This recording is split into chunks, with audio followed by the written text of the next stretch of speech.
একটা বড় রয়্যাল প্যালেসে মিম দাঁড়িয়ে আছে। সে এখানে কি জন্য এসেছে সে জানে না। চারদিকে শুধু অন্ধকার আর অন্ধকার। একটু পর প্যালেসের সদর দরজা খুলে যায়। সেখান থেকে চাঁদের রশ্মিতে দেখা পায় সে ওয়েডিং ড্রেস পরে আছে। তার চোখ যায় সদর দরজার দিকে। সে দেখতে পায় একজন রাজকুমারের ড্রেসে তার দিকে এগোচ্ছে। মিম তার চেহারা দেখতে পারছে না। এমন সময় কিছু একটা শব্দ তার কানে আসে। মিম লাফ দিয়ে ঘুম থেকে উঠে পড়ে। তার মানে সে এতক্ষণ এসব স্বপ্ন দেখছিল। তবে এটা তার ক্ষেত্রে স্বাভাবিক, কারণ সে প্রায়ই এরকম স্বপ্ন দেখে যে তার বিয়ে একজন রাজকুমারের সাথে হবে।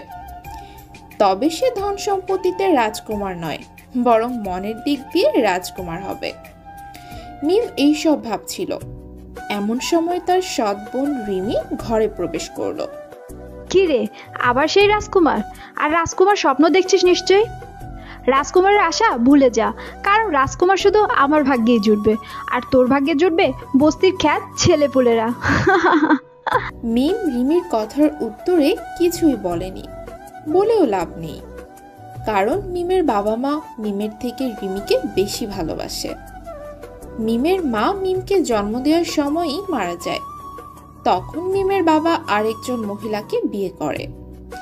মিমের বাবা ইংল্যান্ড শহরের নামকরা বিজনেসম্যান, তাই যে কেউ তাকে বিয়ে করতে রাজি হবে।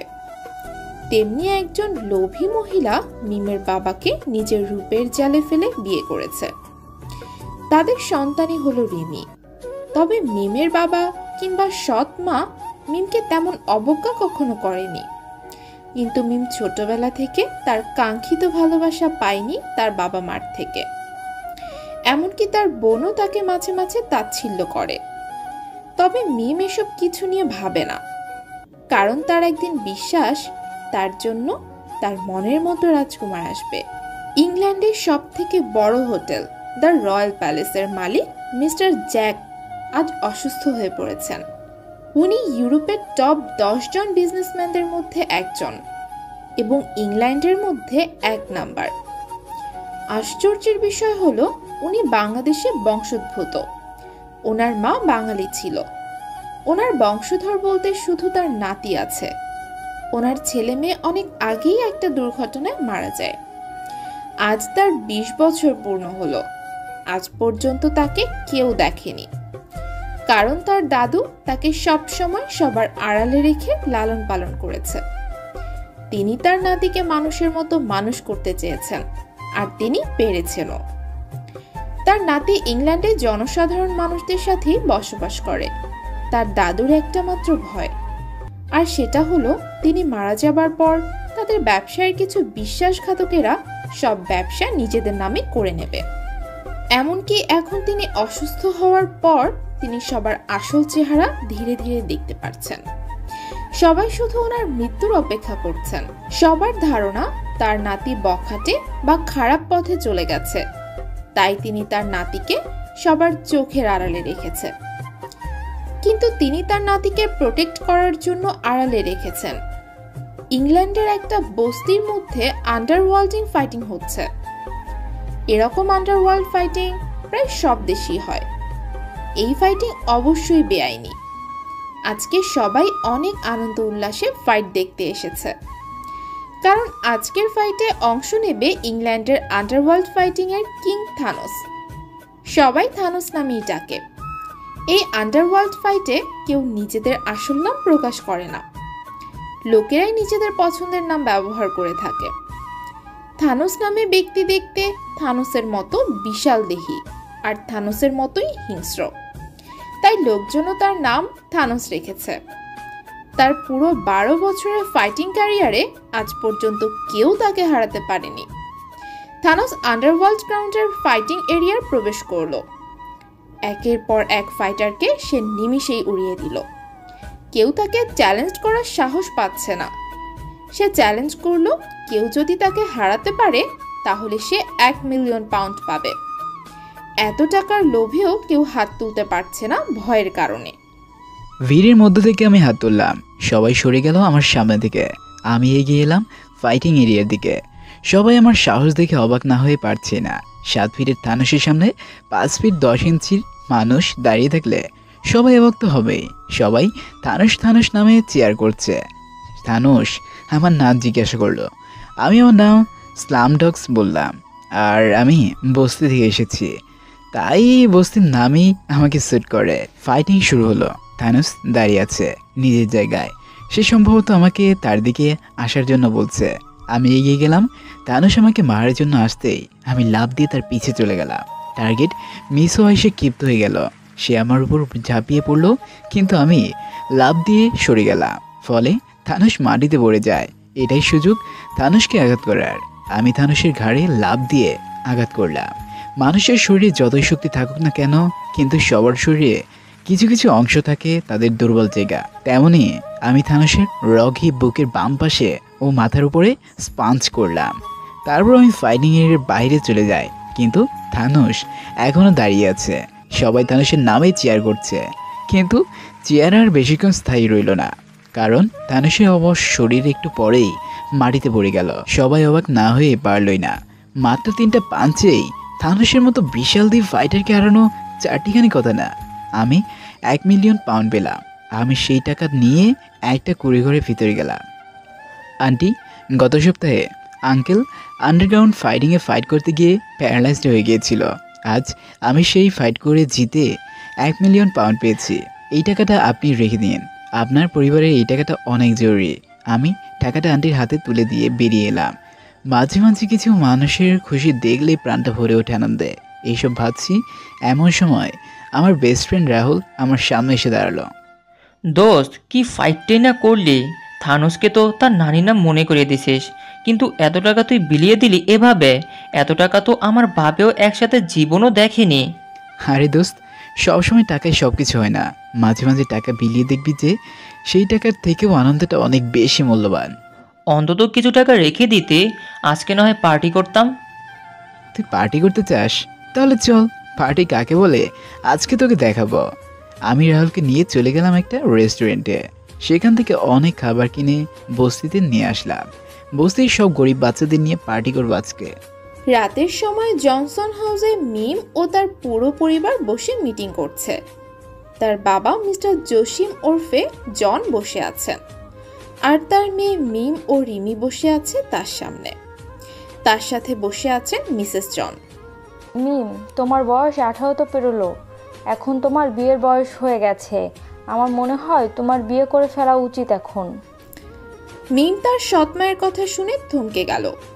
মিম তার বাবার দিকে তাকিয়ে বলে, আমি এখন বিয়ে করব না। আমার এখনো পুরো ইংল্যান্ড ঘোরা বাকি আছে। আমি আবদ্ধ ঘর থেকে বেরিয়ে পুরো দেশ ঘুরতে চাই। তো আমি কবে মানা করেছি মিম? তুমি বিয়ের পরও ইংল্যান্ড ঘুরতে পারবে। শুধু ইংল্যান্ড কেন, পুরো ইউরোপ ঘুরে বেড়াতে পারবে। তুমি আমাকে মা হিসাবে না মানলেও আমি তো তোমাকে নিজের মেয়ে মানি। তোমার মা ঠিক কথা বলেছে। তোমাকে আমরা কোথাও ঘুরতে নিয়ে যেতে পারি না, কারণ সময় পাই না। আর রিমি ঘুরে বেড়ায় তার মায়ের সাথে। তুমি তো তোমার মায়ের সঙ্গ আবার পছন্দ করো না। আর তোমাকে আমরা এমন তেমন ছেলের কাছে বিয়ে দেব না। তুমি আমার বড় মেয়ে, আর আমি এই দেশের একজন নামি দামি ব্যবসায়ী। ইংল্যান্ডের যথেষ্ট খানদানি ফ্যামিলির ছেলের সাথে তোমার বিয়ে হবে। তাদেরকে আমি তোমার ছবিও দেখিয়েছি। তারা তোমার ছবি দেখে অনেক পছন্দ করেছে। আগামীকাল তোমাকে দেখতে আসছে। বাহ ড্যাড, আমাকে না জানিয়ে সব কিছু ব্যবস্থা করে রেখেছো। তাহলে আর আমি বা কি বলবো? মিম এই বলে নিজের রুমে চলে গেল। আমার মেয়ে আমার কোনো কথা ফেলবে না, আমি জানি। এই বলে মিস্টার জনও নিজের রুমে চলে গেল। এতক্ষণ রিমি সবার কথা শুনছিল, এখন সে মুখ খুলল। মম, এটা কোন ধরনের কথা? মিমকে এত ধনী ফ্যামিলিতে বিয়ে দেওয়া হচ্ছে কেন? তাহলে তো মিমের স্বপ্ন পূরণ হয়ে যাবে। তার স্বপ্নের প্রিন্সকে সে পেয়ে যাবে। অফ মাই প্রিন্সেস, প্রিন্স শুধু তোমার জন্যই বরাদ্দ। মিমকে আমি বিয়ে দিয়ে বিদায় করতে চাই, আর এই বিয়ের মধ্যেই তোমাকে তোমার রিয়েল প্রিন্সের সাথে দেখা করিয়ে দিব, যে শুধু এই ইংল্যান্ড না, বরং পুরো ইউরোপ মহাদেশের নামি দামি ব্যবসায়ের বংশধর। রিমি খুশি হয়ে তার মাকে জড়িয়ে ধরল, আর এইদিকে মিম তার রুমে গিয়ে শুয়ে পড়ল। সে তার বাবার কথা কোনোদিনও ফেলেনি।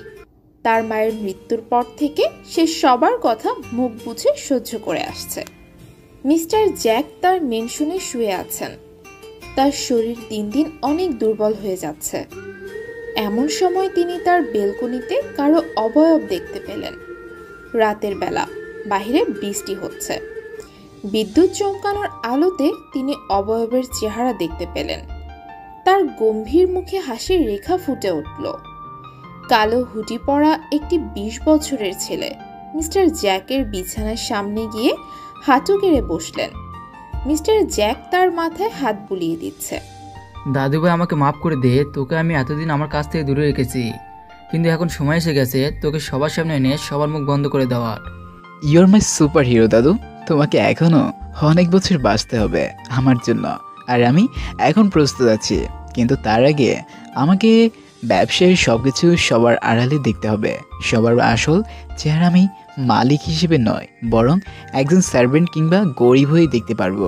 আমার দরকার শুধু একটা সুযোগ। 10 দিন পর আমাদের হোস্টেলে দ্য রয়্যাল প্যালেসে এই শহরে বিখ্যাত ব্যবসায়ী মিস্টার জনের বড় মেয়ের বিয়ে হবে। তিনি পুরো ম্যানশনের ফার্স্ট ক্লাস জায়গা বুকিং করেছেন। তুমি তো জানো আমার হোটেলে ধনী গরিব সবার জন্য জায়গা আছে, ফার্স্ট ক্লাস আর লাস্ট ক্লাস। তারা আগামী পরশু হোটেলে এসে পড়বেন। পুরো 7 দিন জুড়ে অনুষ্ঠান হবে।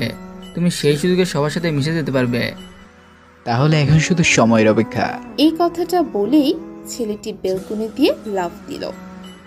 মিস্টার জ্যাক তার নাতির যাওয়ার দিকে তাকিয়ে রইলেন। বস্তিতে সকাল হতেই সবাই সবার খাবারের অর্থ জোগাতে বেরিয়ে পড়লেন। চায়ের দোকানে দেখা যায় কিছু বুদ্ধিশুদ্ধিওয়ালা লোকদের, যারা দেশের ভবিষ্যৎ বাণী করতে ব্যস্ত। চা আর বিস্কুট খেতে খেতে আমিও চায়ের দোকানে একটা ফাঁকা জায়গা দেখে বসে পড়লাম। এমন সময় রাহুল এসে আমার সামনে বসলো। দোস্ত, গতকালকের পার্টিটা কিন্তু সেই ছিল, কিন্তু তুই এত টাকা পেলি কোথায়? টাকা নিয়ে তোকে চিন্তা করতে হবে না। তোকে না দেখলে আমার কেমন জানি লাগে। তোকে দেখলে মনে হয় তুই একটা চার্মিং প্রিন্স। সারাদিন এদিক ওদিক ঘুরে বেড়াস। আঙ্কেল আন্টি আমাদের ছোট থাকতেই মারা যায়, এটা তুই আমাকে বলেছিস। তোর সাথে আমি সে ছোট্ট থেকে আছে। আমরা যখন দিনমজুর করতে যাই তখন তুই রাজার মতো ঘুমাস, তাও তোর কাছে টাকা পয়সার অভাব হয় না। তুই তো মাঝে মাঝে গায়েবও হয়ে যাস। তুই এমন ভাবে বলছিস, ইংল্যান্ড না বরং পুরো ইউরোপের প্রিন্স আমি। এইসব কথা বাদ দে, তোকে নিয়ে আমার ঘুরতে যাওয়ার প্ল্যান আছে। কি বলিস, ঘুরতে যাব? হ্যাঁ, তোকে এমন জায়গায় ঘুরতে নিয়ে যাব যে তুই স্বপ্নেও ভাবতে পারবি না। মনে হবে তুই স্বপ্ন দেখছিস।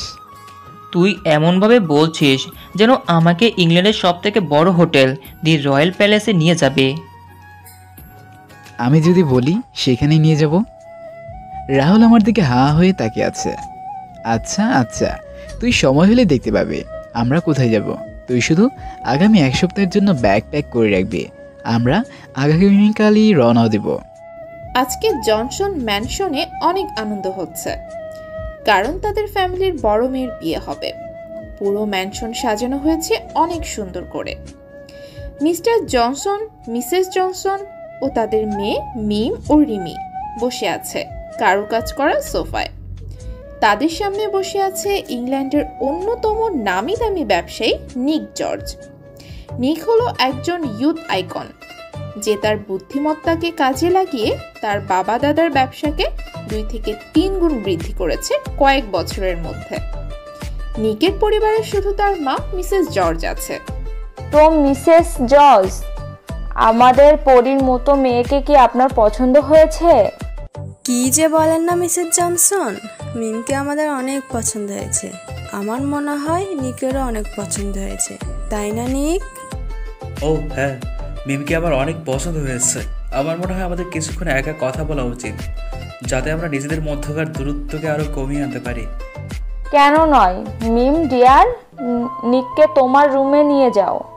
মিমও অগত্যা নিককে সাথে করে তার রুমে নিয়ে গেল। আর অন্যদিকে রিমি এক নজরে নিকের দিকে তাকিয়ে আছে। রিমির মা তা লক্ষ্য করায় রিমিকে এক সাইডে নিয়ে গেল। তুমি ওভাবে নিকের দিকে কেন তাকিয়েছিলে? মম মম তুমি নিকের সাথে আমার বিয়ে দিয়ে দাও। নিক কি হ্যান্ডসাম, আর তাছাড়া সে বিজনেস আইকন। ওহ ডিয়ার, তুমি এত বোকা কেন? আমি নিকের চেয়েও হ্যান্ডসাম ছেলেকে তোমার জন্য খুঁজে আনবো, যে মিলিনিয়ার নয় বরং বিলিনিয়ার হবে। আর তাছাড়া আমি নিকের ব্যাপারে খোঁজ নিয়েছি। নিকের ক্যারেক্টার ভালো না, সে এক মেয়ের সাথে বেশি দিন থাকতে পারে না। প্রতিদিন রাতে রেড এরিয়া থেকে সেখানকার সব থেকে সুন্দরী মেয়েকে নিয়ে আসে তার সাথে। তারপর কি হয় তা তোমাকে বলে বোঝাতে হবে না নিশ্চয়। তাহলে তুমি মিমের সাথে নিকের কেন বিয়ে দিচ্ছ? আর এই ব্যাপারে ড্যাড কি জানে? না, তোমার ড্যাড জানে না, আর তার জানার দরকারও নেই। আমি মিমের সাথে নিকের বিয়ে দিচ্ছি কারণ এতে আমাদের ব্যবসায়ে আরও বহুদূর এগিয়ে নিয়ে যেতে পারবো। নিক আমাদের বিজনেস ফান্ডে অনেক টাকা দেবে বলেছে। মিসেস জনসনের চেহারায় শয়তানি হাসি ফুটে ওঠে। মিম নিককে তার রুমে নিয়ে যায়। রুমটা অনেক সুন্দর করে সাজিয়েছে মিম। প্রিন্স ও প্রিন্সেসের ডল দিয়ে সাজানো হয়েছে রুমটাকে। নিক মিমের রুমের দরজা ভেতর দিয়ে আটকিয়ে দেয়। ঘটনার আকস্মিকতায় মিম ঘাবড়ে যায়। এ কি, আপনি রুমের দরজা কেন বন্ধ করলেন? আপনি ভয় পাবেন না, আমাদের কথোপকথনের সময় কেউ যাতে আমাদের বিরক্ত না করে সেজন্যই দরজা লক করেছি। আচ্ছা, আপনার কি আমাকে পছন্দ হয়েছে? মিম তাচ্ছিল্যের ভঙ্গিতে বলে। আমার আর কি পছন্দ অপছন্দ, আমার ড্যাড যা বলে তাই আমি নিঃসন্দেহে মেনে নিই। তার মানে আমাকে আপনার পছন্দ হয়নি? কিন্তু একটা কথা জানেন কি, আপনাকে আমার অনেক পছন্দ হয়েছে, আর এই বিয়েটা যে কোনো মূল্যে হবে। বিশেষ করে আপনার মম চায় যে আমাদের বিয়েটা হোক, কারণ এই বিয়ের পর আমি আপনাদের বিজনেস ডেভেলপ করার জন্য অনেক পাউন্ড দিব আপনাদের ফাউন্ডেশনে। আমি তো একটা পণ্য, এতদিন এরা আমাকে লালন পালন করে বড় করেছে, আর এখন আমাকে বিক্রি করে দিচ্ছে আপনার কাছে। আপনি তা ভাববেন না, বিয়ের পর আপনি খুব সুখী থাকবেন। আমি একজন হ্যান্ডসাম ছেলে, আমাকে দেখে যে কেউ পছন্দ করে ফেলবে, আর আপনিও অনেক হট অ্যান্ড সেক্সি। মিম নিকের কথা বলার ধরন দেখে বিছানা থেকে উঠে দাঁড়ায়। মিমের ভয় পাওয়া চেহারা দেখে নিক হেসে দেয়। আমি এরকমই, আমার অসংখ্য গার্লফ্রেন্ড আছে যাদের সাথে আমি প্রতিদিন রুম ডেট করি, আর তাছাড়া রেড লাইট এরিয়ার সব থেকে সেক্সি মেয়ে আমার জন্য বুক করা থাকে। তবে আপনাকে প্রথম দেখার পর আমার আর সেই অখাদ্য কুখাদ্য মন বসছে না। আপনার বিয়ে হলে আমার সাথে হবে, মানজিট। এই কথা বলে নিক দরজা খুলে দিল। নিক রুম থেকে বের হয়ে গেল, কিন্তু সেই রুমে উকি মেরে বলল, বাই দ্য ওয়ে, আপনার বোন রিমিও অনেক হট আর সেক্সি, কিন্তু আপনার থেকে নয়, আপনার মতো নয়। এই বলে নিক চলে গেল। আর মিম কাঁদতে কাঁদতে নিজের বিছানায় শুয়ে পড়ল। মিমের কান্না শোনার মতো তার কাছে কেউ নেই। মিমের বিয়ে ঠিক করা হলো 17 তারিখ, আজকে 9 তারিখ। আগামীকাল সবাই ইংল্যান্ডের সব থেকে বড় আর বিলাসবহুল হোটেল দ্য রয়্যাল প্যালেসে পৌঁছে যাবে। তবে তাদের একটা আপত্তি আছে, আর সেটা হলো তারা লাস্ট ক্লাসের লোকদের সহ্য করতে পারে না। তাদের মনে হয় লাস্ট ক্লাস অর্থাৎ নিম্নবিত্ত পরিবারের লোকদের জন্ম হয়েছে দিনমজুর অথবা ভিক্ষা করে বেঁচে থাকার জন্য। পরের দিন সকালে আমি আর রাহুল বেরিয়ে পড়ি আমাদের ভাঙা সাইকেলে চড়ে। আমাদের পিঠে বড় বড় দুটি ব্যাগ, যেগুলোতে আমাদের জামা কাপড় আছে। রাহুল আমাকে বারবার জিজ্ঞাসা করছে যে আমরা কোথায় যাচ্ছি, কিন্তু আমি শুধু বলছি যে গেলেই দেখতে পারবি। একটু পর আমরা দ্য রয়্যাল প্যালেস হোটেলের সামনে এসে পৌঁছলাম। রাহুল হোটেলের দিকে হাঁ করে তাকিয়ে আছে। 10 তলা এই হোটেলের সর্বক্ষণে সব রকমের সুযোগ সুবিধা পাওয়া যায়। প্রথম তলায় শুধু রিসেপশন ও ইয়াব বড় হোল রুম। 3 তলা পর্যন্ত লাস্ট ক্লাসের লোক থাকবে। 7, 8, 9 ও 10 তলা ফার্স্ট ক্লাস লোকদের জন্য। 4, 5 ও 6 তলায় রয়েছে ব্যায়াম করার জন্য জিম, পার্লার, সেলুন সহ আরও অনেক কিছু। তাছাড়া ছাদে রয়েছে বিশাল সুইমিং পুল। নিচতলায় বাগানের সাথে বড় সুইমিং পুল আছে। তবে সবতলা থেকে ছাদ ও নিচতলা অনেক বড়। কিরে দোস্ত, এ আমাকে কোথায় নিয়ে এলে? আমি আমার বাপের জীবনেও এত সুন্দর বিল্ডিং চোখে দেখিনি। এটা হলো ইংল্যান্ডের সবথেকে বড় হোটেল দ্য রয়্যাল প্যালেস। আমরা আগামী 7 দিন এই হোটেলে কাটাবো। তুই কি আমার সাথে মজা করছিস, নাকি তোর মাথা খারাপ হয়ে গেছে? আমাদের মতো স্লাম গর্দের এত বড় হোটেলে রুম কে দিবে? আর তাছাড়া আমাদের এত টাকা পয়সাও নেই এই হোটেলে থাকার মতো। আরে তুই এইসব টেনশন করিস না, চল আমার সাথে। আমি রাহুলকে নিয়ে হোটেলের ভিতরে যাওয়ার জন্য দরজার দিকে যাচ্ছি, কিন্তু দারুণ আমাদের আটকে দিল। সে আমাদের চোখ দিয়ে গিলে ফেলছে। এমন সময় হোটেলে ম্যানেজার আসলো। কি দরকার তোমাদের? আমরা কাউকে ভিক্ষা দেই না, তোমরা যেতে পারো। আমাদের স্পেশাল গেস্ট এখনই এসে পড়বে। জি, আমরা এই হোটেলে থাকতে এসেছি আগামী 7 দিনের জন্য। আমার কথা শুনে ম্যানেজার আমার দিকে অদ্ভুতভাবে তাকালেন। তোমরা কি আমার সাথে ফান করছো? আয়নাতে তোমাদের চেহারা কখনো দেখেছো? এই হোটেলের এক একটা রুমের প্রাইস জানা আছে তোমাদের? আমরা লাস্ট ক্লাসে থাকতে এসেছি, এতে তো আপনাদের কোনো আপত্তি নেই? ম্যানেজার কিছু বলবে তার আগে হোটেলের এরিয়ায় অনেকগুলো দামি গাড়ি প্রবেশ করলো। ম্যানেজার দ্রুত গাড়িগুলোর দিকে এগোলেন। গাড়ি থেকে অনেক লোক এসে নামলো, যাদেরকে আমি চিনি না। কিন্তু ম্যানেজার তাদের মধ্যে একজন 50 বছর বয়সের লোককে মিস্টার জনসন ও তার পাশের 40 বছরের মহিলাকে মিসেস জনসন বলে অভিহিত করলেন। তাদের পিছনে গাড়ি থেকে অনেকে নেমে আসলো। একজন 45 বছরের মহিলাকে মিসেস জর্জ ও একজন 25 বছর যুবককে মিস্টার নিক জর্জ বলে অভিহিত করলেন। মিসেস জনসনদের গাড়ি থেকে অল্প বয়সী দুইটা সুন্দরী মেয়ে বের হলো। দুইজনের বয়স সেম মনে হচ্ছে। মিস্টার জনসন একজনকে রিমি ও আরেকজনকে মিম বলে ডাক দিলেন। আমি আর রাহুল তাদের দিকে হাঁ করে তাকিয়ে আছি। রাহুল তাকিয়ে আছে তাদের দামি গাড়ি ও জামা কাপড়ের দিকে, কিন্তু আমি তাকিয়ে আছি মিমের দিকে। মিমের দিকে তাকিয়ে আছি। এত সুন্দরী পরীর মতো মেয়েকে আমি জীবনেও দেখিনি। চেহারায় বাঙালি ও ইংরেজ উভয়েরই ছাপ আছে। তারা একে একে আমাদের সামনে দিয়ে হোটেলের ভিতরে প্রবেশ করলেন। মিসেস জনসন ও মিস্টার নিক জর্জ আমাদের দেখে নাক ছিটকালেন। হয়তো আমাদের নোংরা জামাকাপড় দেখে তাদের অস্বস্তি হচ্ছে। আমি এখনও মিমের দিকে তাকিয়ে আছি। মিম আমার সামনে দিয়ে যাওয়ার সময় একবার আমার দিকে তাকালো। কি তার মায়াবী চোখ, ঘায়ল করে দিয়েছে পুরোটাই। আমার দিকে তাকিয়ে সে তার চোখ জোড়ার নিচের দিকে করে হোটেলের ভিতরে ঢুকে পড়ল। তবে সমান মতো সে আমাদের দিকে অস্বস্তিকর চাহনিতে তাকায়নি। তারা সবাই ভিতরে যাওয়ার পর ম্যানেজার আমাদের সামনে এসে বলে, তোমরা লাস্ট ক্লাসে উঠতে চাইলে উঠতে পারো, তবে আগামী 7 দিন ধরে এখানে অনেক বড় বিয়ের অনুষ্ঠান হবে, আর তারা তোমাদের মতো লাস্ট ক্লাস লোকদের সহ্য করতে পারে না, তাই তাদের সামনে যাবে না, আর 3 তলার উপরে ওঠার সাহসও করবে না। কেন? আমরা তো টাকা দিয়ে থাকবো, তাহলে ছাদে যেতে পারবো না কেন? আমি রাহুলকে ইশারায় চুপ থাকতে বলে বললাম, আপনি চিন্তা করবেন না, আমরা আপনার কিংবা ওনাদের কোনো ডিস্টার্ব করবো না। ম্যানেজার আমার কথা শুনে তৎক্ষণাৎ চলে যায়। আমরা হোটেলের ভিতরে ঢুকলাম। এত বড় হলরুম দেখে আমাদের চোখ আবারও কবলে উঠল। একটা ফুটবল গ্রাউন্ডের মতো বিশাল হলরুম, যেখানে সোফায় বসে আছে কিছু মানুষ। তারা ঝুলন্ত স্মার্ট টিভি দেখছে। একপাশে আছে রিসেপশন। সেখানে তাকাতে আমার নজরটা কাড়লো মিম বলে মেয়েটি। তারা হয়তো চাবির জন্য অপেক্ষা করছে। মিম তার চুলগুলো কানে পিছনে গুজে আবার আমার দিকে তাকালো। এই মিষ্টি চাহনি দেখে আমি আবার ঘায়েল হয়ে গেলাম। তারা লিফটে করে উপরে চলে গেল। আমি লিফটের দিকে যেতেই দেখলাম সেখানে লেখা আছে only for first class people, মানে লাস্ট ক্লাসের লোকেরা কোনো লিফট ব্যবহার করতে পারবে না। আমি রিসেপশনে গিয়ে আমাদের জন্য একটা ডাবল বেড সিঙ্গেল রুম নিলাম। তারপর সিঁড়ি বেয়ে উঠে গেলাম 3 তলায়। লাস্ট ক্লাসের জন্যই যদি এত সুন্দর ব্যবস্থা থাকে, তাহলে ফার্স্ট ক্লাসের জন্য কী ব্যবস্থা থাকবে সেটা ভাবতেই আমাদের গায়ে কাটা দিয়ে উঠল। আমরা রুমে ঢুকলাম। এত বড় রুম দেখে রাহুল লাফালাফি শুরু করে দিয়েছে। দোস্ত, এই রুমটা তো আমাদের বস্তির 3টি কুড়ে ঘরের থেকেও অনেক বড়। আমি কিছু না বলেই বেলগুনিতে গেলাম। চারদিকে যেদিকে তাকাই সেদিকে হোটেলের সীমানা। একটা বড় এরিয়া জুড়ে হোটেলটার অবস্থান। আমি আর রাহুল ফ্রেশ হয়ে খেয়ে নিলাম। আমাদের নিচ থেকেই নিচে গিয়ে খেয়ে আসতে হবে, আর অন্যদিকে ফার্স্ট ক্লাসদের নিজেদের রুমে বসে খাবার খেয়ে পেয়ে যাচ্ছে। রাতে রাহুল ঘুমিয়ে পড়ে তাড়াতাড়ি। আমাদের শরীর এমনিতে দুর্বল, এত দূর পথ সাইকেলে দিয়ে আসায়, কিন্তু আমার ঘুম আসছেই না। লাস্ট ক্লাসের লোকেরা যেখানে সেখানে যেতে পারে, সেই সব জায়গা ঘুরে দেখার জন্য আমি বেরিয়ে পড়লাম রুম থেকে। রাহুল পড়ে পড়ে ঘুমাচ্ছে। আমি রুম থেকে বেরিয়ে করিডোর ধরে এগোতে থাকলাম। বেশি রাত না হওয়ায় এখনও সবার রুম থেকে কথা বলার আওয়াজটা শোনা যাচ্ছে। 3য় তলার সিঁড়িতে থেমে গেলাম।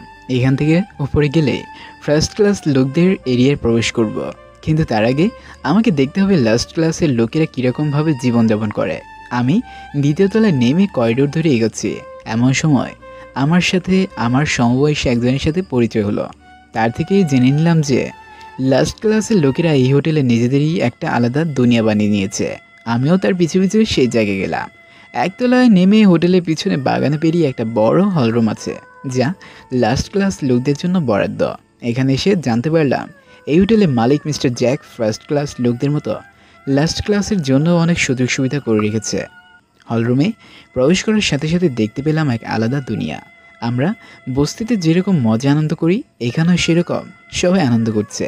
একজন ডিজে গান বাজাচ্ছে মৃদু আওয়াজে, আর গানের তালে তালে সবাই হাসছে। আর নাচছে।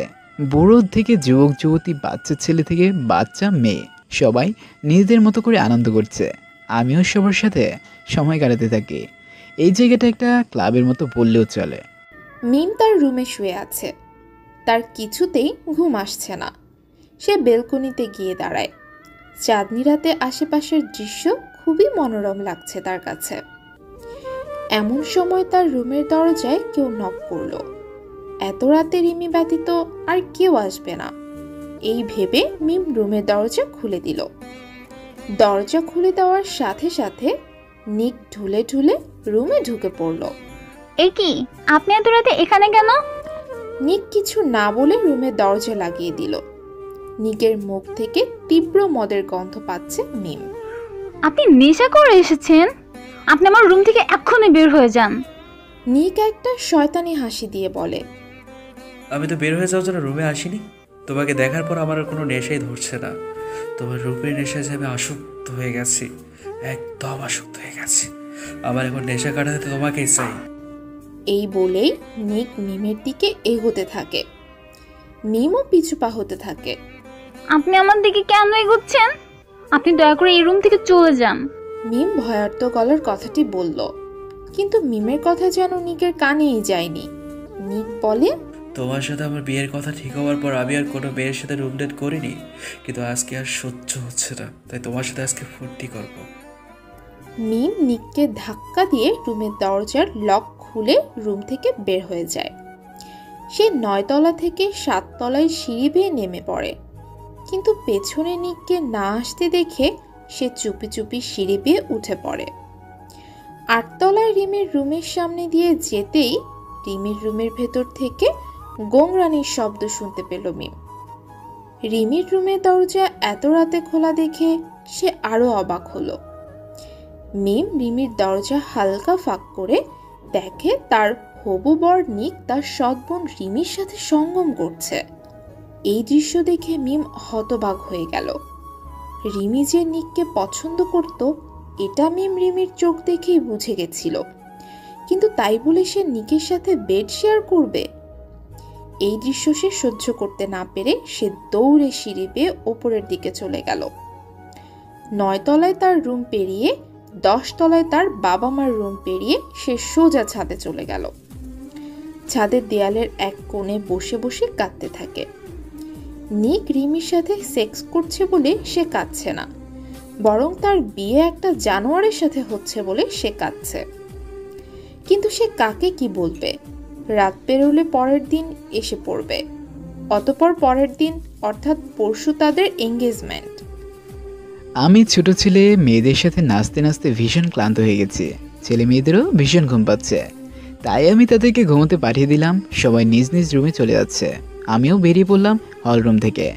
যেহেতু লিফট আমাদের জন্য লাস্ট ক্লাসদের জন্য না, তাই আমি সিঁড়ি বেয়ে উঠতে থাকি। 3য় তলায় আসতেই আমার মন উসখুস করতে থাকে, জানার জন্য যে ফার্স্ট ক্লাস লোকেরা কিভাবে থাকে। তাই কৌতূহলবশত আমি নিজের রুমে না গিয়ে সিঁড়ি বেয়ে উঠতে থাকি। তবে এখানে অনেক রকম ঝামেলা হলো সিসিটিভি ক্যামেরার জন্য। আমি হাঁটতে হাঁটতে 5 তলায় কন্ট্রোল রুমে ওকে মেরে দেখি সবাই ঘুমাচ্ছে।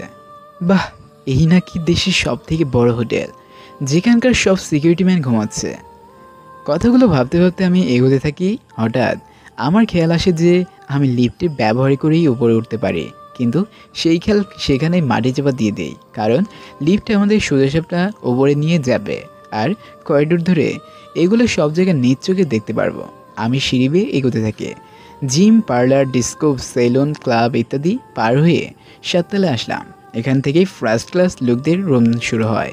সামনে দেখার মতো কিছুই নেই, তবু কেন জানি মনে হলো একেবারে ছাদ পর্যন্ত যায়। তাই আমি আবার সামনে এগোতে থাকি। এগোতে এগোতে 8 তলায় একটি রুমের সামনে দিয়ে যেতেই আমার কানে অদ্ভুত শব্দ আসলো। আমি শব্দের উৎস খুঁজে দেখি একটা রুমের দরজা খোলা। আমি দরজার ফাঁক দিয়ে দেখতে পাই দুজন আদিম খেলায় উন্মাদ হয়ে আছে। তবে আমি শখ খেলাম এটা দেখে যে এটা হলো আজকের দেখে সেই কোটিপতি ছেলে নেই, আর যার বিয়ে হতে চলেছে আমার দেখে সব থেকে সুন্দর মেয়ে, অর্থাৎ মিমের সাথে।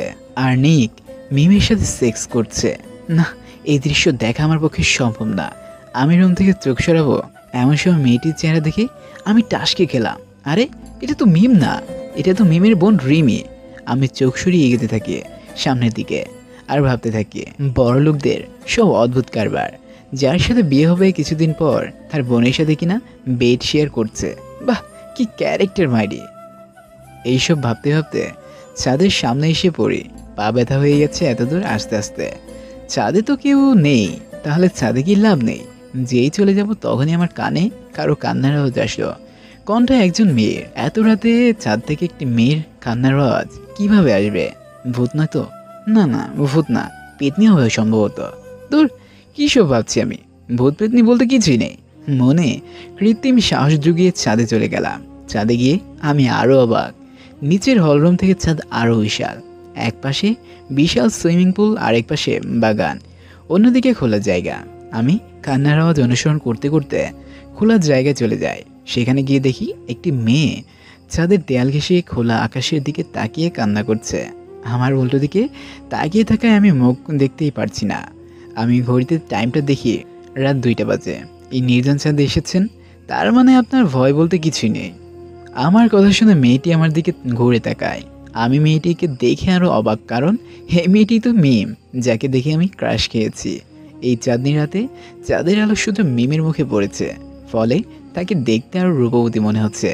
মিম আমাকে দেখে তার দ্রুত চোখ মুখ মুছে ফেলে। না না, অশ্রুজল মুছবার দরকার নেই, কাঁদলে আপনাকে আরও মায়াবী লাগে। আমার কথায় মিম চমকে উঠল।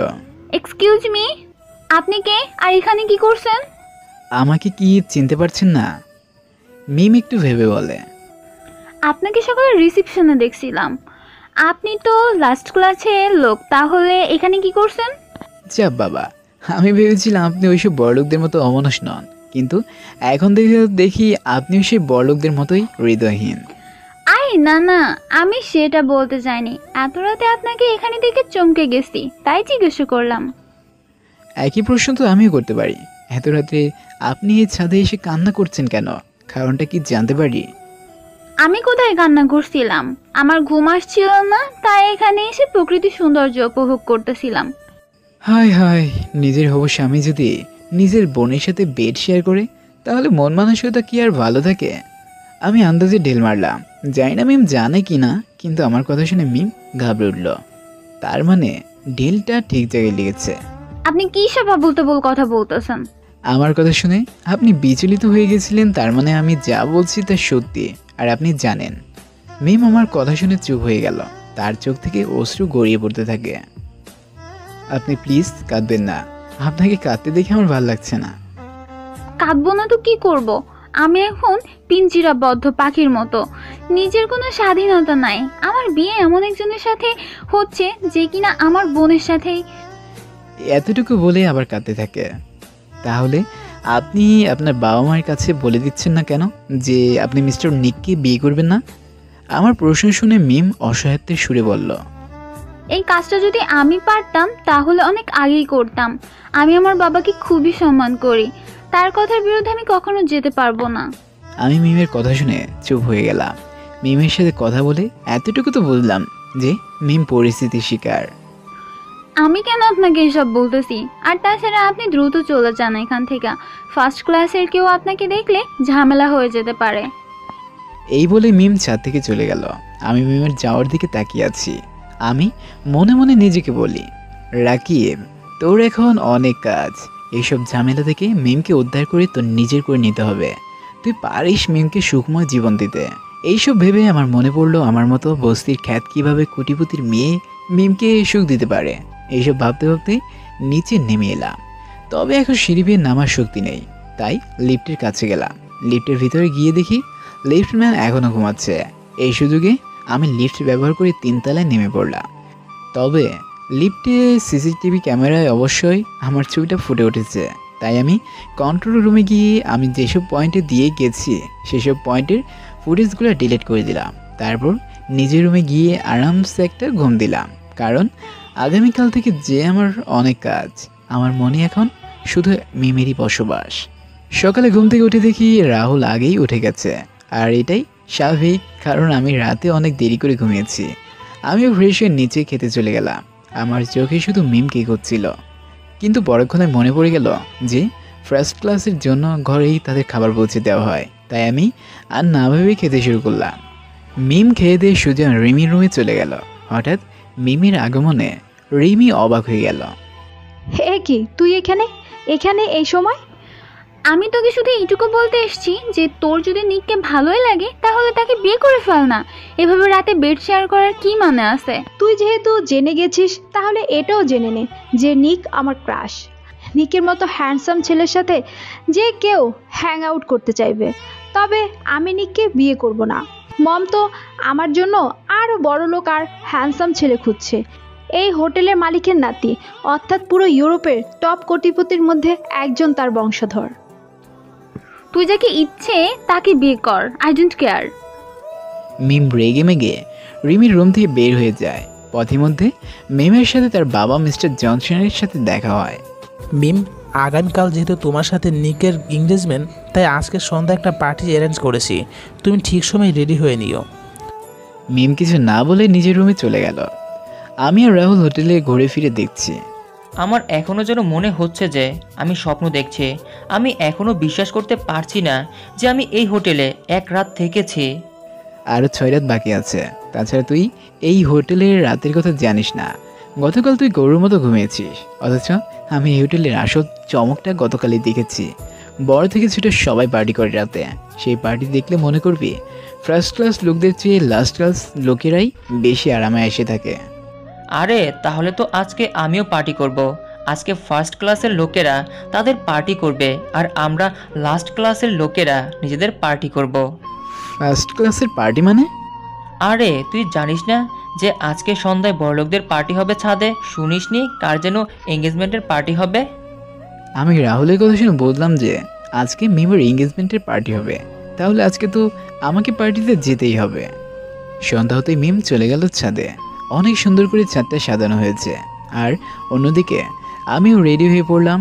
রাহুল আমাকে দেখে জিজ্ঞেস করলো, কিরে কোথায় যাবি এখন? ফার্স্ট ক্লাসের পার্টিতে যাব। তোর মাথা খারাপ নাকি? সেখানে আমাদের যাওয়া নিষেধ। সেটা তোদের মতো বোকাদের জন্য, আমার মতো ইন্টেলিজেন্টের জন্য না।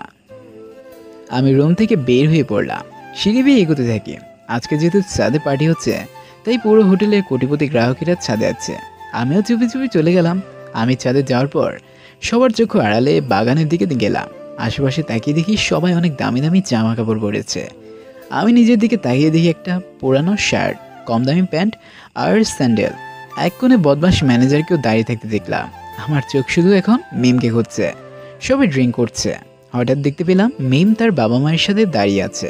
আমি মিমের দিকে এগোচ্ছি। এমন সময় একজন ওয়েটারের সাথে ধাক্কা খেলাম। ফলস্বরূপ তার হাতে ড্রিঙ্কসের ট্রেটা হাত থেকে পড়ে যায়। ট্রে পড়ার শব্দে সবাই আমার দিকে উৎসুকভাবে তাকিয়ে আছে। ম্যানেজার আমাকে দেখা মাত্রই চিনে ফেলেছে। ম্যানেজার আবার আমার সামনে এসে সোজা আমার কলারটা ধরলো।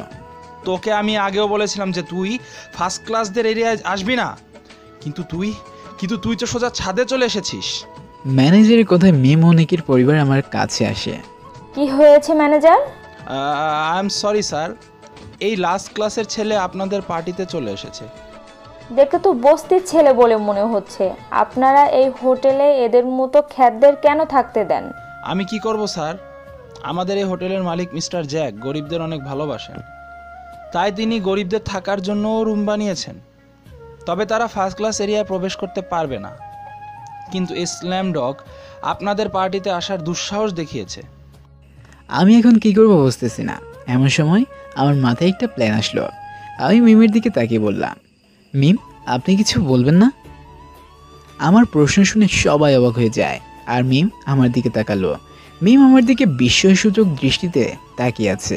মিম কি বলবে বুঝতে পারছে না। মিম, তুমি এই খ্যাত ছেলেকে চেনো নাকি? মিম কিছু বলবে তার আগেই আমি বলা শুরু করলাম। আমি বলছি, আসলে একদিন মিম ম্যাডামকে কয়েকজন ছিনতাইকারী ধরেছিল। তখন আমি আমার বস্তির বন্ধুদের সহায়তা নিয়ে ম্যাডামকে বাঁচিয়েছিলাম।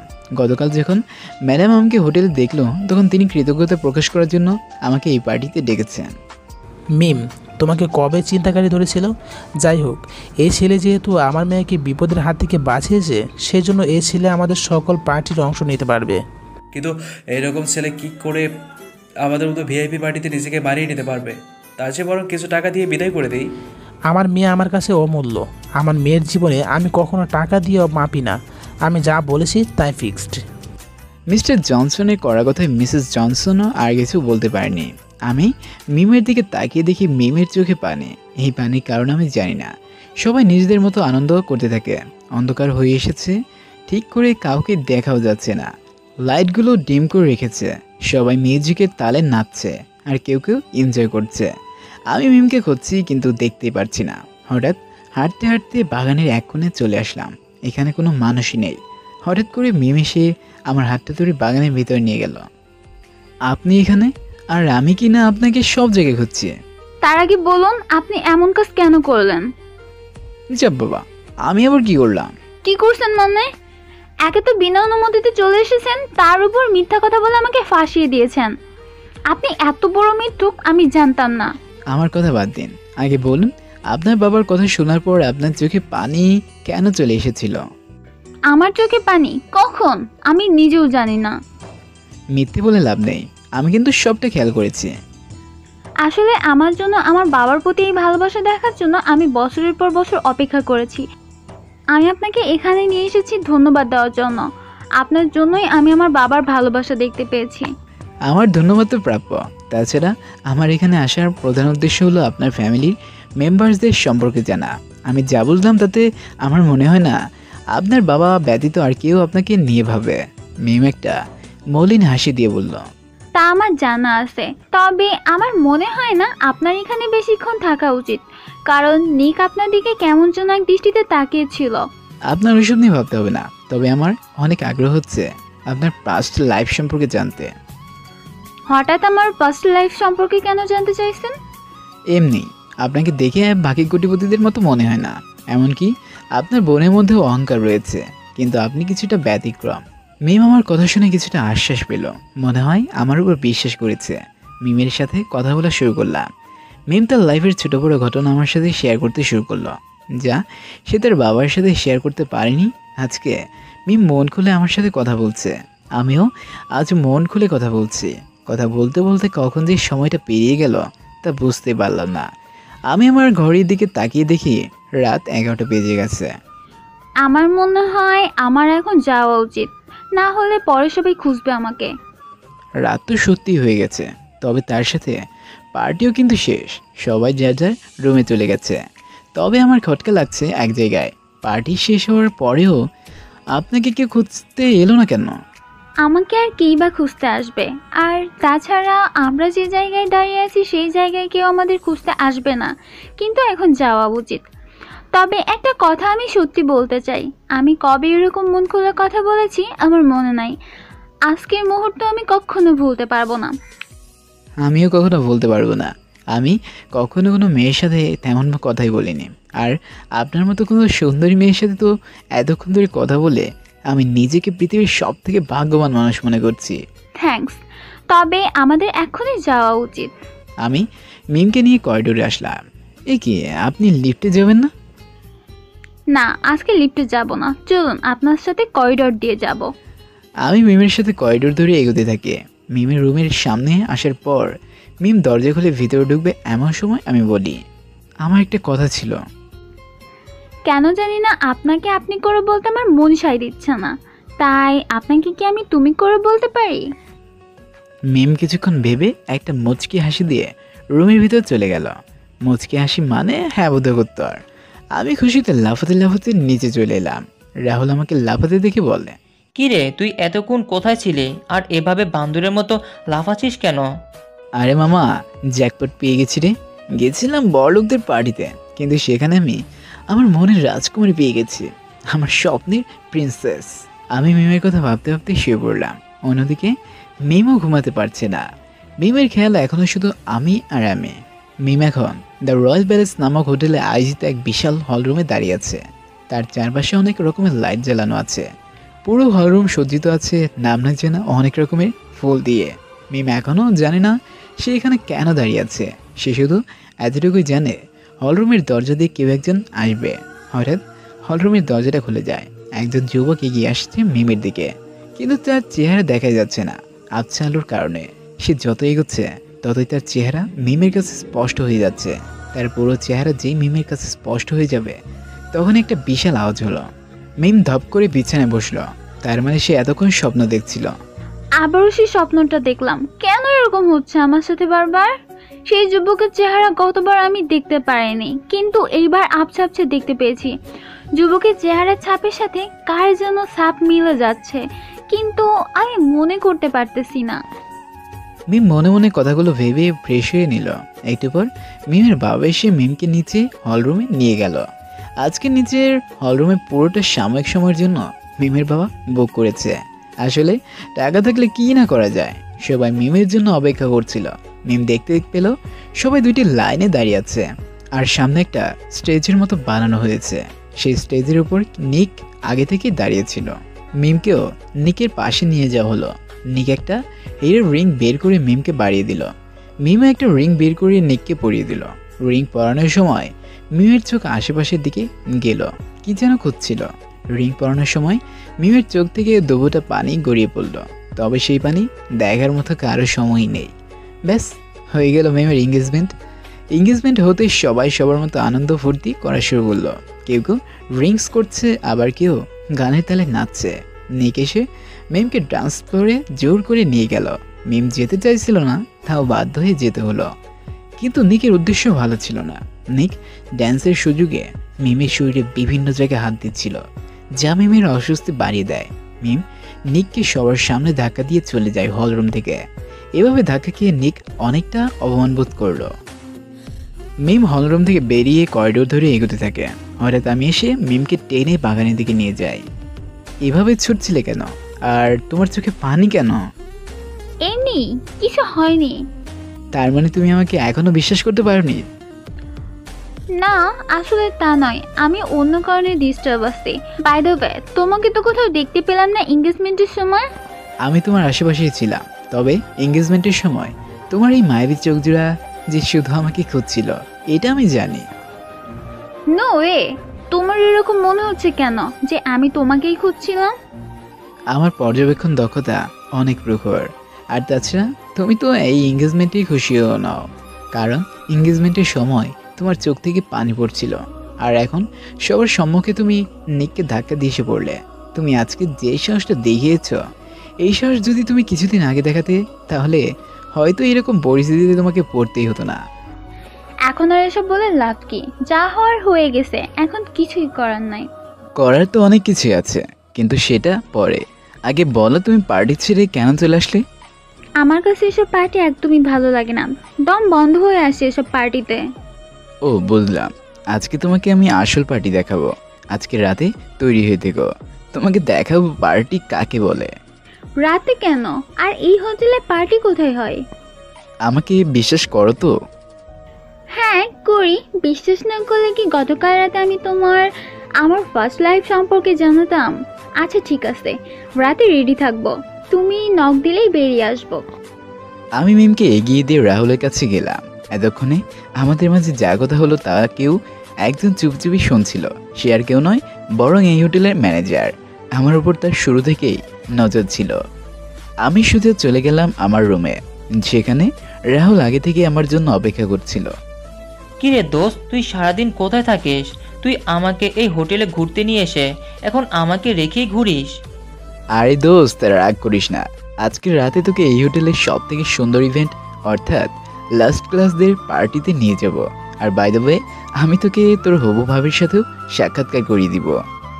কি বলিস মামা? তুই তাহলে তলে তলে টেম্পু চালাস আর আমি জানতেও পারলাম না? তাকে সেই ভাগ্যমতী মেয়ে যে আমার ভাবি হবে লাস্ট ক্লাসের কোনো রুমে থাকে নাকি এই হোটেলে কাজ করে? রাহুলের প্রশ্ন শুনে আমার মাথা 440 ডিগ্রি গরম হয়ে গেল। আমি ধমক দিয়ে বললাম, তো শালা, তোর ভাবনা যে নিচু লেভেলের তা তোকে দেখে বোঝা যায়। তোর ভাবি এই হোটেলে কাজ কেন করবে? তোর ভাবি তো রাজকুমারী রে, রাজকুমারী। এই হোটেলে ফার্স্ট ক্লাসে থাকে সে। আজকে যার এঙ্গেজমেন্ট হলো নিচের হলরুমে, সেই তোর ভাবি হবে। এই ভর দুপুরে বোকা বানানোর মানুষ আর কাউকে পেলি না? আমি সত্যি বলছি দোস্ত। তোর সত্যি? তুই তোর কাছেই রাখ। তোর মনে হয় এই হোটেলে আসার পর থেকে মাথা খারাপ হয়ে গেছে। আরে আমাদের মতো বস্তির ছেলেদের দিকে ফার্স্ট ক্লাসের কোনো মেয়ে তাকাবে না। মানছি তোর চেহারা অনেক ভালো, দেখতে কোনো রাজকুমারের থেকে কম না, তাই বলে যার বিয়ে হবে 4 দিন পর তাকে নিয়ে স্বপ্ন দেখা একটু বেশি হয়ে যাচ্ছে না? তার থেকে বড় কথা, সেই মেয়ে কেন তোকে পাত্তা দেবে? আমি তো শুনেছি সেই মেয়ের বাপ নাকি এই দেশের টপ কোটিপতিদের মধ্যে একজন। দেখ দোস্ত, তোকে অনেক বেশি কিছু বলতে পারবো না। তার সাথে যদি দেখা করতে চাস তাহলে রাতে রেডি হয়ে থাকবি। রাহুল আমার কথা শুনে শুধু মাথা নাড়ল। ওর মুখ দেখে বোঝা যাচ্ছে যে সে এখনও আমার কথায় বিশ্বাসই করতে পারছে না। তবে রাহুল এটাও ভালো করে জানে যে আমি কখনো অকারণে মিথ্যা কথা বলি না। রাত হয়ে গেছে। কিছুক্ষণ আগে বড়লোকের আলালের ঘরে দুলালিরা ঘুমিয়ে যাচ্ছে, আর অন্যদিকে আমাদের মতো গরিবী খ্যাতিরা সারাদিনের পরিশ্রমের পর রাতে একমাত্র আনন্দের জন্য ভিন্ন কিছু করার চেষ্টা করছে। আমি রাহুলকে নিচে হলরুমের পিছনে দাঁড়াতে বলে মিমকে নিতে গেলাম উপরে। সিঁড়ি বেয়ে উপরে উঠে পড়লাম, কিন্তু সিসিটিভি ক্যামেরাতে আমি ধরা বললেও সমস্যা নেই, কারণ কন্ট্রোল রুমের দায়িত্বে যারা আছে তাদের থাকা না থাকার সমানই। আমি মিমের দরজায় 2বার টোকা দিলাম। একটু পর মিম বেরিয়ে আসলো। আমি তো ভাবছিলাম তুমি মজা করতেছো। যাই হোক, তুমি ওয়েট করো, আমি রেডি হয়ে আসছি। তুমি তো রেডি আছো, তাহলে আর কি রেডি হবে? আরে আমরা একটা পার্টিতে যাব, আমি নর্মাল ড্রেস পরে গেলে সবাই কি ভাবে? আর তুমি ওরকম পুরান ড্রেস কেন পরছো? ও মোর খোদা, এই মেয়েকে আমি কেমনে বোঝাবো? মিম, আমরা এখন যে জায়গায় যাব সেখানে তুমি ফার্স্ট ক্লাসের কোনো মেয়ে না, বরং একজন সাধারণ ঘরের মেয়ে হিসেবেই যাবে, কারণ সাধারণ মানুষেরাই প্রকৃত আনন্দ উপভোগ করতে পারে। মিম আমার কথা কিছু বললো কিনা জানি না, তবে তার চেহারা দেখেই বোঝা যাচ্ছে যে সে কনফিউজড। আমি মিমকে সিঁড়ির বদলে লিফটের কাছে নিয়ে গেলাম। আরে তুমি কি করছো? লিফটম্যান তোমাকে দেখলে রিপোর্ট করবে, আর তাছাড়া আমাদের ছবি সিসিটিভি ক্যামেরা ফুটেজে বন্দী হয়ে যাবে। আরে এই হোটেলে সকল স্টাফরা হলো কামচোর, তুমি শুধু দেখে যাও। আমি মিমকে নিয়ে লিফটের ভিতরে চলে গেলাম। সেখানে লিফটম্যান আগে থেকে নাক ডেকে ঘুমাচ্ছিল। আমরা লিফট ব্যবহার করে নিচে নেমে গেলাম। তারপর মিমকে হোটেলের পিছনের দিকটায় নিয়ে গেলাম। সেখানে রাহুল আগে থেকেই উপস্থিত ছিল। রাহুল মিমকে দেখেই চিনে গিয়েছে, কারণ মিম আর নিকের বিয়ের ব্যানার লাস্ট ক্লাস থেকে ফার্স্ট ক্লাসের সব করিডোরে লাগানো হয়েছে। মিম, এ হলো আমার বেস্ট ফ্রেন্ড রাহুল, আর রাহুল এ হলো মিম, যার কথা তোকে বলেছিলাম। আমার বিশ্বাস হচ্ছে না বন্ধু, তুই তো পুরে ফাটিয়ে দিয়েছিস। তোর জন্য আমাদের বস্তিবাসীদের বুক আজ গর্বে অনেক উঁচু হয়ে গেল। রাহুলের এরকম কথায় মিম কিছু বলবই না। তোর কথা শেষ হলে চল, তুইও তো আগে সেখানে যাসনি, তাই দ্রুত চল। আমি, রাহুল আর মিম হোটেলের পিছনে বাগান পেরিয়ে সেই হলরুমে পৌঁছে গেলাম। সেখানে প্রবেশ করার পর রাহুল আর মিম বড় বড় চোখ করে এগিয়ে দিক ওদিক তাকাচ্ছে। আমি এখানে আগেও এসেছি, তাই আমার আশ্চর্য হওয়ার তেমন কিছুই নেই। আগের মতো সব বয়সীরা লোকেরা ডান্স ফ্লোরে নাচছে, কেউ কেউ মদ্যপান করছে, আবার কেউ কেউ মেয়ে পটানোর ধান্দায় আছে। আমি রাহুলের কানে ধীরে ধীরে বললাম, রাহুল, তাহলে ঘুরে ফিরে দেখে না জায়গাটা, আর কাউকে পছন্দ হলে সরাসরি প্রপোজ করে ফেলবি, কারণে দেরি করলেই সর্বনাশ। আমার কথার মানে বুঝতে পেরে রাহুল ভিড়ের ভিতরে চলে গেল। আমি সত্যি এরকম পার্টি জীবনেও দেখিনি। আমি তো আজ পর্যন্ত সেই বোরিং পার্টি অ্যাটেন্ড করে এসেছি।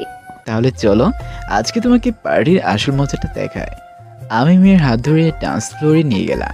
সেখানে সবাই একে অপরের সাথে নাচছে, আবার কিছু সময় পরপর নিজেদের ইচ্ছে ডান্স পার্টনারও চেঞ্জ করে ফেলছে। আমি মেয়ের সাথে গানের তালে নাচছি। মিম প্রথমে কিছুটা অস্বস্তি বোধ করলেও পরে আমার সাথে তাল মিলিয়ে নাচা শুরু করলো। একটু পর আমরা আমাদের পার্টনার চেঞ্জ করে ফেললাম। মিম নাচা শুরু করলো একজন বৃদ্ধ লোকের সাথে, আর আমি নাচতে থাকি একটা বাচ্চা মেয়ের সাথে, যার বয়স 8 থেকে 10 হবে। অনেকক্ষণ নাচের পর আমরা এবার নিজেদের পার্টনারের কাছে চলে এলাম। আমি মিমকে জিজ্ঞেস করলাম, কেমন লাগছে? দারুণ। আমরা নাচতে নাচতে ক্লান্ত হয়ে গেলাম। তারপর দুজনে চেয়ারে বসে পড়লাম। তুমি তো দারুণ নাচো। তুমিও ভালো নাচতে পারো। আমার এই কথা বলার পর দেখি আমার সাথে যে ছোট্ট মেয়ে নেচেছিল সে মুখ ফুলে আমার দিকে তাকিয়ে আছে। আরে না না, এই পার্টিতে সব থেকে ভালো নাচতে পারে আমার সাথে যে কিউট মেয়ে ছিল সে মেয়েটি। আমার মুখ থেকে প্রশংসা শুনে মেয়েটি আমাকে ভাইয়া বলে জড়িয়ে ধরলো। মিম বুঝতে পারে ব্যাপারটা। মেয়েটি চলে যাওয়ার পর মিম বলে, সত্যি বলতে আজকের পার্টি আমি অনেক এনজয় করেছি। কেন যে আমি এরকম নিম্নবিত্ত পরিবারে জন্মগ্রহণ করিনি। আমাদের মনও বড়ই অদ্ভুত জিনিস। তোমার মতো যারা নিষ্পাপ শুধু তাদের মনেই এই কথাটা আসবে। আমাদের কথা বলতে বলতে একজন ওয়েটার 2 গ্লাস ওয়াইন নিয়ে আসলো। মিম এতটা ক্লান্ত হয়ে গেছিল যে সে ওয়াইনকে পানি মনে করে পান করে ফেলে। আরে মিম, এটা তো ওয়াইন। আমার কথা শেষ না হতেই মিম পুরো গ্লাস খালি করে ফেলে। মিমের হাবভাব দেখেই বোঝা যাচ্ছে সে ধীরে ধীরে মাতাল হয়ে যাচ্ছে। মিম, আমার মনে হয় এখন আমাদের ফিরে যাওয়া উচিত। এমনিতেই অনেক রাত হয়ে এসেছে, তার উপর তুমি মাতাল হয়ে যাচ্ছ। আমি মিমের সাথে হাঁটা শুরু করলাম। মিম একটু পর আমার গায়ে হেলে পড়ছে। আমি মিমকে আমার সাথে কাঁধে নিয়ে ভর দিয়ে যাচ্ছি। রাকিব, তুমি এত ভালো কেন? তুমি জানো আজ পর্যন্ত আমি কারোর সাথে এমনভাবে মন খুলে কথা বলিনি। আজ পর্যন্ত আমি কারোর সাথে এমনভাবে মন খুলে সময় কাটাইনি। তুমি আজ পর্যন্ত আমার সব থেকে ভালো বন্ধু। বন্ধু কে হতে চাই? আমি তোমার লাইফ লাইন হতে চাই। মিম আমার কথা শুনে ফ্যাল ফ্যাল করে তাকিয়ে আছে। হয়তো তার এতটাও নেশা হয়নি। নেশা আমি করেছি, কিন্তু আমার মনে হচ্ছে মাত্র তুমি হয়েছ। আমরা হাঁটতে হাঁটতে মিমের রুমের সামনে চলে আসলাম। রুমের দরজাটা খুলে মিমকে বিছানায় বসালাম। আমি মাতাল হইনি মিম, আমি সত্যি তোমাকে ভালোবাসি। আমি জানি তোমাকে ভালোবাসার আমার কোনো অধিকারই নেই, তবুও আমি তোমাকে ভালোবেসে দেব। হয়তো আমার সারা জীবন ওই ভালোবাসার একতরফায় থেকে যাবে, কিন্তু তাতে আমার কোনো কিচ্ছু যায় আসে না। মিম আমার কথা মনোযোগ দিয়ে শুনছে কি না জানিও না, মিম শুধু আমার দিকে তাকিয়ে আছে। তুমি এখন হুঁশে নেই, ঘুমিয়ে পড়ো। আমি মিমের রুম থেকে বেরিয়ে গেলাম। মিম বিছানায় শুয়ে পড়লো। সে চোখটা বন্ধ করে শুধু একটা মুচকে হাসি দিল। এই হাসির মানে একমাত্র সেই হয়তো জানে। সকাল হতেই ম্যানেজার নিকের কাছে চলে গেল। নিক ম্যানেজারকে দেখা মাত্রই জিজ্ঞেস করলো, কি হলো ম্যানেজার সাহেব, আপনি হঠাৎ এত সকালে আমার কাছে? স্যার, আপনার অগোচরে অনেক কিছুই হয়ে যাচ্ছে যা আপনার জানা জরুরি। কি খবর আছে আপনার কাছে যা আমি জানি না? খবরটা আপনার হবু স্ত্রীর ব্যাপারে। মিমের ব্যাপারে কি খবর আছে? ম্যানেজার নিকের কথায় উত্তর না দিয়ে ওস্কুক করতে থাকে। নিক ব্যাপারটা বুঝতে পেরে বলে, চিন্তা করবেন না, খবরটা কাজের হলে আপনার পকেট ভরে যাবে। তাহলে শুনুন, আপনার হবু স্ত্রী সেই লাস্ট ক্লাসের খ্যাত রাকিবের সাথে ঘোরাফেরা করছে। এমনকি তিনি গতকাল মধ্যরাত পর্যন্ত রাকিবের সাথে ছিল। আপনার কাছে কি প্রমাণ আছে? ম্যানেজার তার মোবাইলটা বের করে একটা ফুটেজ দেখায় নিককে। সেই ফুটেজে মিমের সাথে আমার নাচের দৃশ্য দেখা যাচ্ছে। আসলে গতকাল রাতে যখন আমরা হলরুমে গিয়েছিলাম তখন ম্যানেজার আমাদের কিছু নিয়েছিল, আর তখনকার সকল দৃশ্য ক্যামেরাবন্দি করে ফেলে। কিন্তু ম্যানেজার আমাদের দেখে দৌড়ে দাঁড়িয়ে থাকায় আমাদের কথাটা শুনতে পায়নি। নিক ফুটেজ দেখে অনেকটা রেগে গেল। সে দ্রুত নিজের রুম থেকে বেরিয়ে হয়ে মিমের রুমে চলে গেল। মিমের রুম খোলা থাকায় সে হুট করে ঢুকে পড়ে। এই সময়ে নিককে রাগান্বিত দেখে মিম ভয় পেয়ে গেল। নিক মিমের সামনে গিয়ে তার হাত দেয়ালে চেপে ধরে। এই কি করছেন? আমি হাতে ব্যথা পাচ্ছি। এখন তো ব্যথা পাবেই, অথচ রাত বিরাতে পরপুরুষের সাথে ঢলাঢলি করতে লজ্জা লাগে না? নিকের কথার মানে মিম বুঝতে পারে। মিম কি বলবে বুঝতে পারছে না। হঠাৎ তার মাথায় আমার কথা বলা কথাগুলো এসে পড়ল। আমি তাকে বলেছিলাম সবসময় নির্ভয় থাকতে। আমি মিমকে একসময় নিককে বিয়ে করতে নিষেধ করেছিলাম। আমি যাই করি না কেন তাতে আপনার কি? আমার কি মানে? আমি তোমার হবু স্বামী। স্বামী মাই ফুট। আমার সাথে রাকিবের সম্পর্ক হলো পবিত্র, অন্তত সে আমাকে অসৎ উদ্দেশ্যে স্পর্শ করে না। মিমের কথা শুনে নিক মিমের হাত মুক্ত করে ফেলে। তারপর মিমের রুম থেকে চলে যায়। নিক সোজা গিয়ে মিমের বাবা মায়ের কাছে যায়। কি হয়েছে নিক, এত সকালে এখানে? আমি মিমের ব্যাপারে কিছু কথা বলতে চাই। মিমের হাব ভাব আমার ভালো ঠিকছে না। মিম সে লাস্ট ক্লাসের ক্ষেত ছেলে রাকিবের সাথে ঘোরাফেরা করে, তাই আমার মতে মিমের সাথে আমার বিয়ে খুব তাড়াতাড়ি হওয়া উচিত। চিন্তা করার কোনো প্রয়োজন নেই, তোমাদের বিয়ে আর ঠিক 3 দিন পরই হবে। তবে তার আগে তুমি নিজেই সেই খ্যাত ছেলের ব্যবস্থা করো। নিক নিজের মতো করে প্ল্যান করতে থাকে, আর অন্যদিকে আমি ঘুম থেকে উঠে দেখি রাহুল উদাস হয়ে মনে বসে আছে। কি রে, এভাবে দেবদাসের মতো কেন বসে আছিস? তুই ঠিকই বলেছিস দেবদাস। গতকাল রাতে একটা মনের মতন মেয়েকে খুঁজে পেলাম, কিন্তু সেও আমাকে বুড়ো আঙ্গুল দেখিয়ে চলে গেল। আরে চিন্তা করিস না দোস্ত, তোর জন্য মেয়েরা লাইন লাগিয়ে বসে থাকবে। আমি রাহুলকে সান্ত্বনা দিয়ে রুম থেকে বেরিয়ে গেলাম। ফার্স্ট ক্লাস এরিয়ায় প্রবেশ করবো ঠিক তখনই আমার সামনে নিক চলে আসলো। কোথায় যাচ্ছিস? তা আপনাকে কেন বলবো? আর আপনি আমার পথকে কেন দাঁড়িয়েছেন?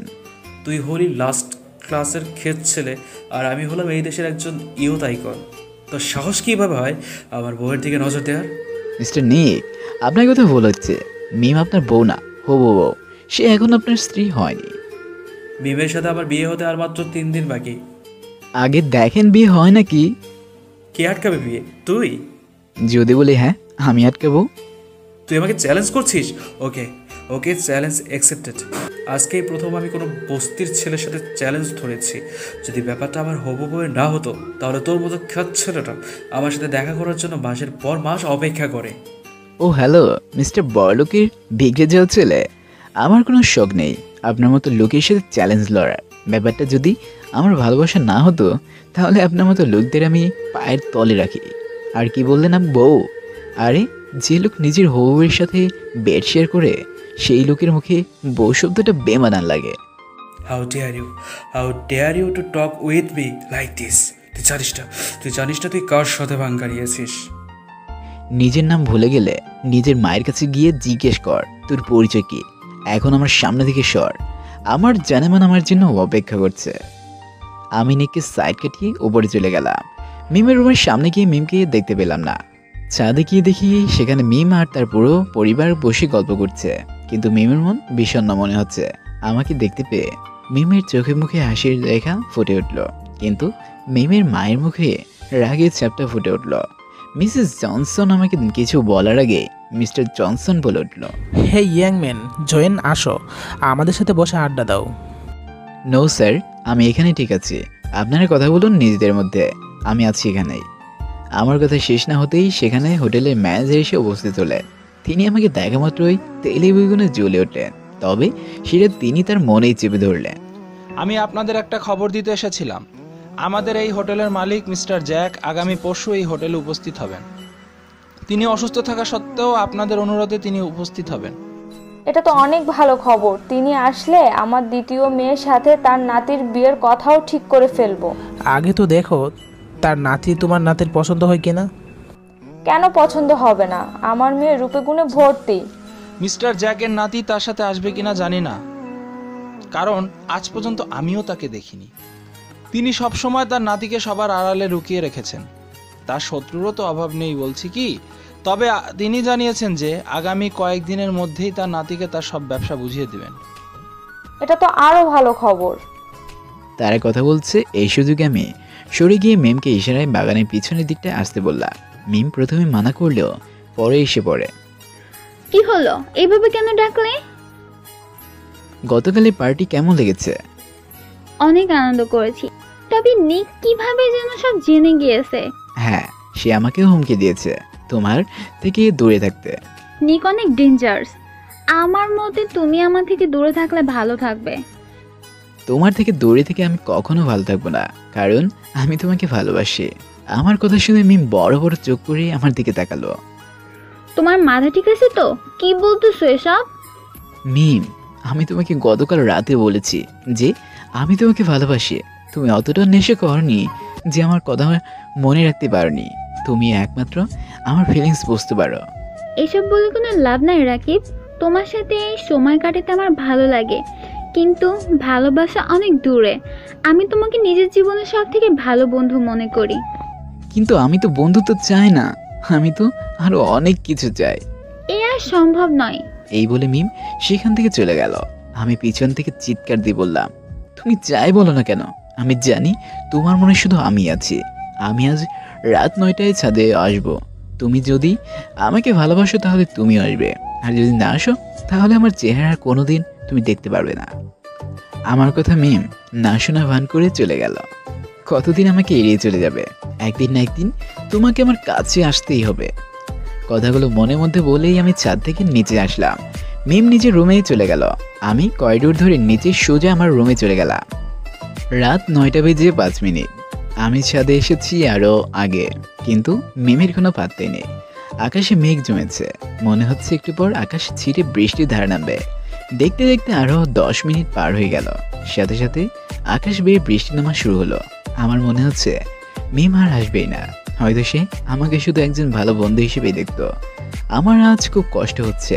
আমি চাঁদের দেয়াল ঘেঁষে আকাশের দিকে তাকিয়ে চিৎকার দিয়ে বললাম, হে বৃষ্টির পানি, আমার উপর না বর্ষে মিমের উপর বর্ষণ হও। তাকে গিয়ে বলো আমি যে তাকে অনেক ভালোবাসি, তাকে ছেড়ে আমি বাঁচবো না। তাকে কি বোঝা যে সেও আমাকে ছেড়ে বাঁচবে না। আমার কথাগুলো বলার সময় আমার চোখ দিয়ে শুধু পানি পড়ছিল। হয়তো আজ আকাশেও আমার সাথে কাঁদছে। হঠাৎ আমি আমার কাঁধে কারো হাতে ছোঁয়া পেলাম। পিছনে ঘুরে দেখি মিম দাঁড়িয়ে আছে। তার চোখে স্পষ্ট পানি, তবে এটা বৃষ্টি পানি নাকি কান্নার পানি তা বোঝাই মুশকিল।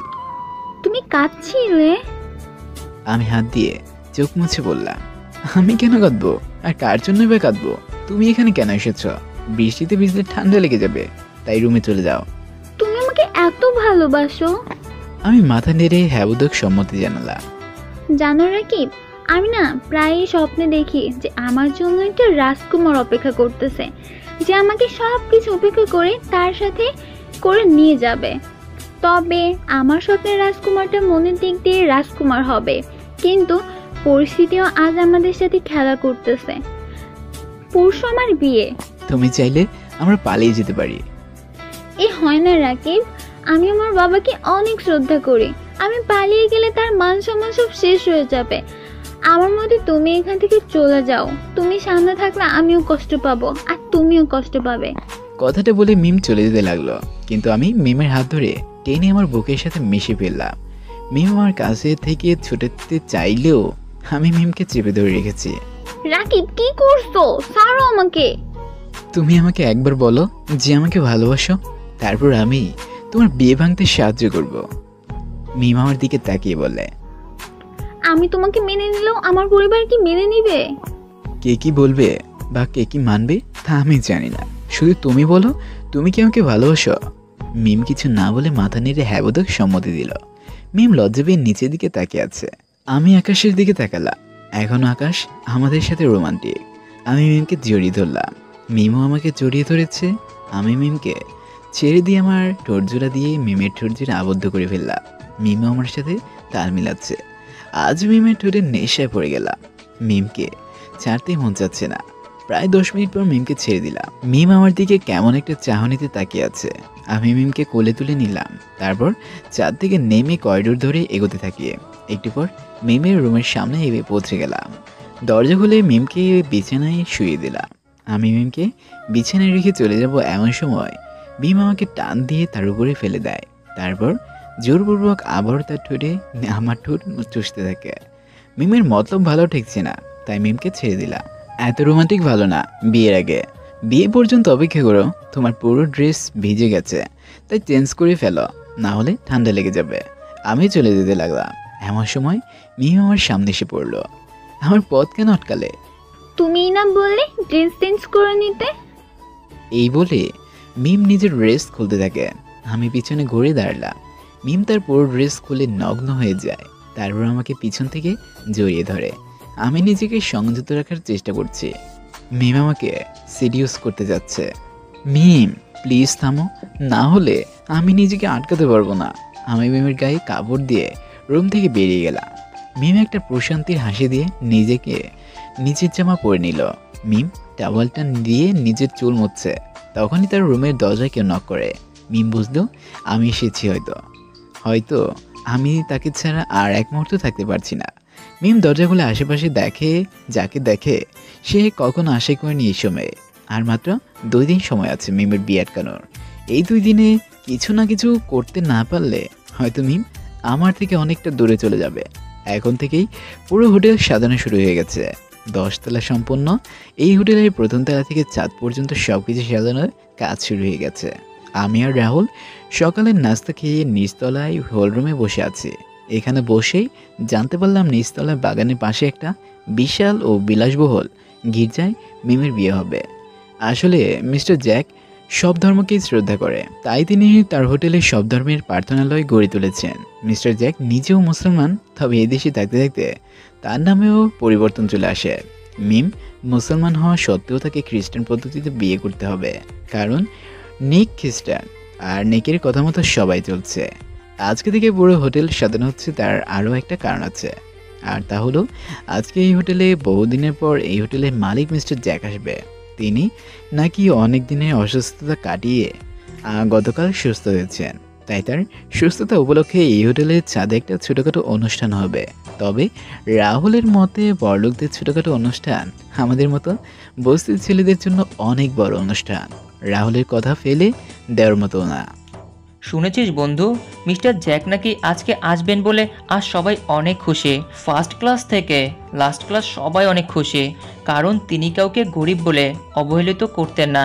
এমনকি আজকে যে পার্টি হবে সেখানে লাস্ট ক্লাস থেকে ফার্স্ট ক্লাসের সব লোকেরা আসতে পারবেন।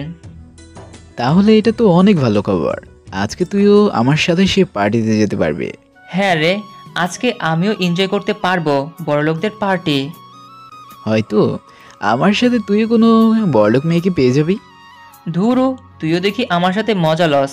আচ্ছা তুই আমাকে এটা বল আগে, তুই কিভাবে মিম ভাবিকে বিয়ে করবি? কারণ পরশু দিনই মিম ভাবির সাথে ওই বদমাস নিকের বিয়ে হতে চলেছে। আমিও তাই ভাবছিলাম বন্ধু, দেখি মিমের সাথে কথা বলে কোনো পথ খুঁজে বের করতে পারি কিনা। এমন সময় দেখলাম মিম তার বাবা মায়ের সাথে কথা যাচ্ছে।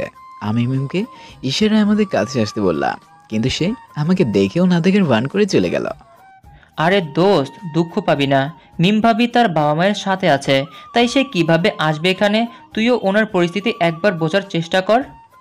আমিও রাহুলের কথায় একমত হলাম। একটু পর দেখি সবাই বাইরের দিকে ছুটছে। নিক, ম্যানেজার সহ হোটেলের সবাই বাইরের দিকে ছুটছে। দোস্ত, বাইরে কি হচ্ছে? যাই না, চল গিয়ে দেখি। আমি আর রাহুল বাইরে গেলাম।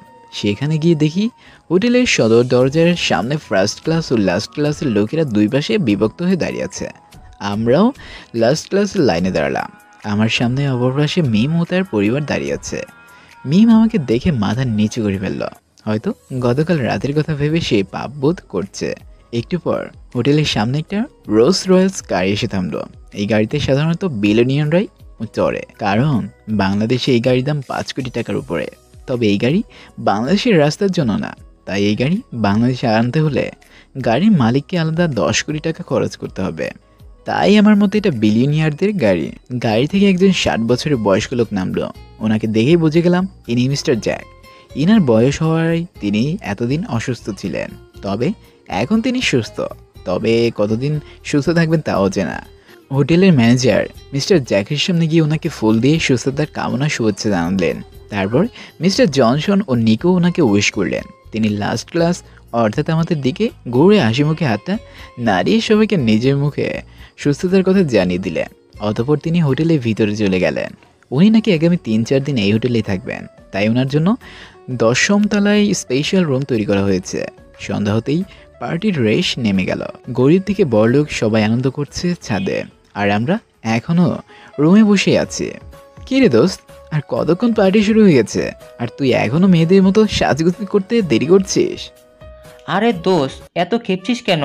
আমি আজ প্রথম বড়লোকদের পার্টিতে যাব, তাই সেখানে গিয়ে যদি কোনো রূপসী মেয়েকে পটাতে পারে তাহলে আমার কপাল খুলে যাবে মনে কর। আর তাই একটু বড়লোকদের মতো সাজগোজ করছে। এই দেখ, একটা স্যুটবুট ভাড়া করেছে আজকে রাতের জন্য। তোকে দেখতে পুরোই রাজকুমার মনে হচ্ছে। এখন দ্রুত চল, না হলে পরে অনেক দেরি হয়ে যাবে। আমি আর রাহুল লিফটের মাধ্যমে ছাদে চলে গেলাম। আজকে মিস্টার জ্যাক থাকায় লিফটের যে কেউই ব্যবহার করতে পারবে। ছাদে আজকে অনেক মানুষ হয়েছে। পুরো ছাদ জুড়ে শুধু মানুষ আর মানুষ।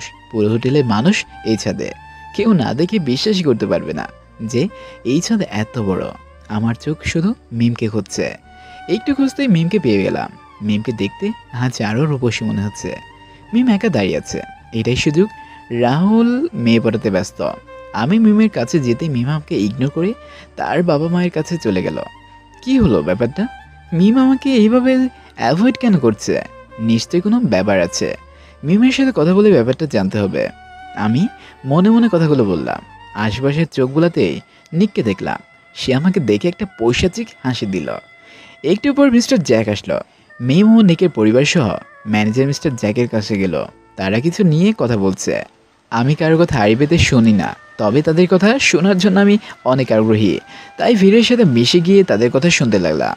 স্যার, আপনাকে অনেক ধন্যবাদ আমার বড় মেয়ের বিয়েতে আসার জন্য। আপনার মতো এত বড় বিজনেসম্যান সব ব্যস্ততা কাটিয়ে আমার মেয়ের বিয়েতে এসেছেন, এটাই আমাদের কাছে অনেক। আমি এতদিন অসুস্থ ছিলাম জানেনই, তাই সুস্থ হতে এই হোটেলে চলে এলাম। আসলে এই হোটেল শুধু আমার ব্যবসা না, বরং অনেক কিছু।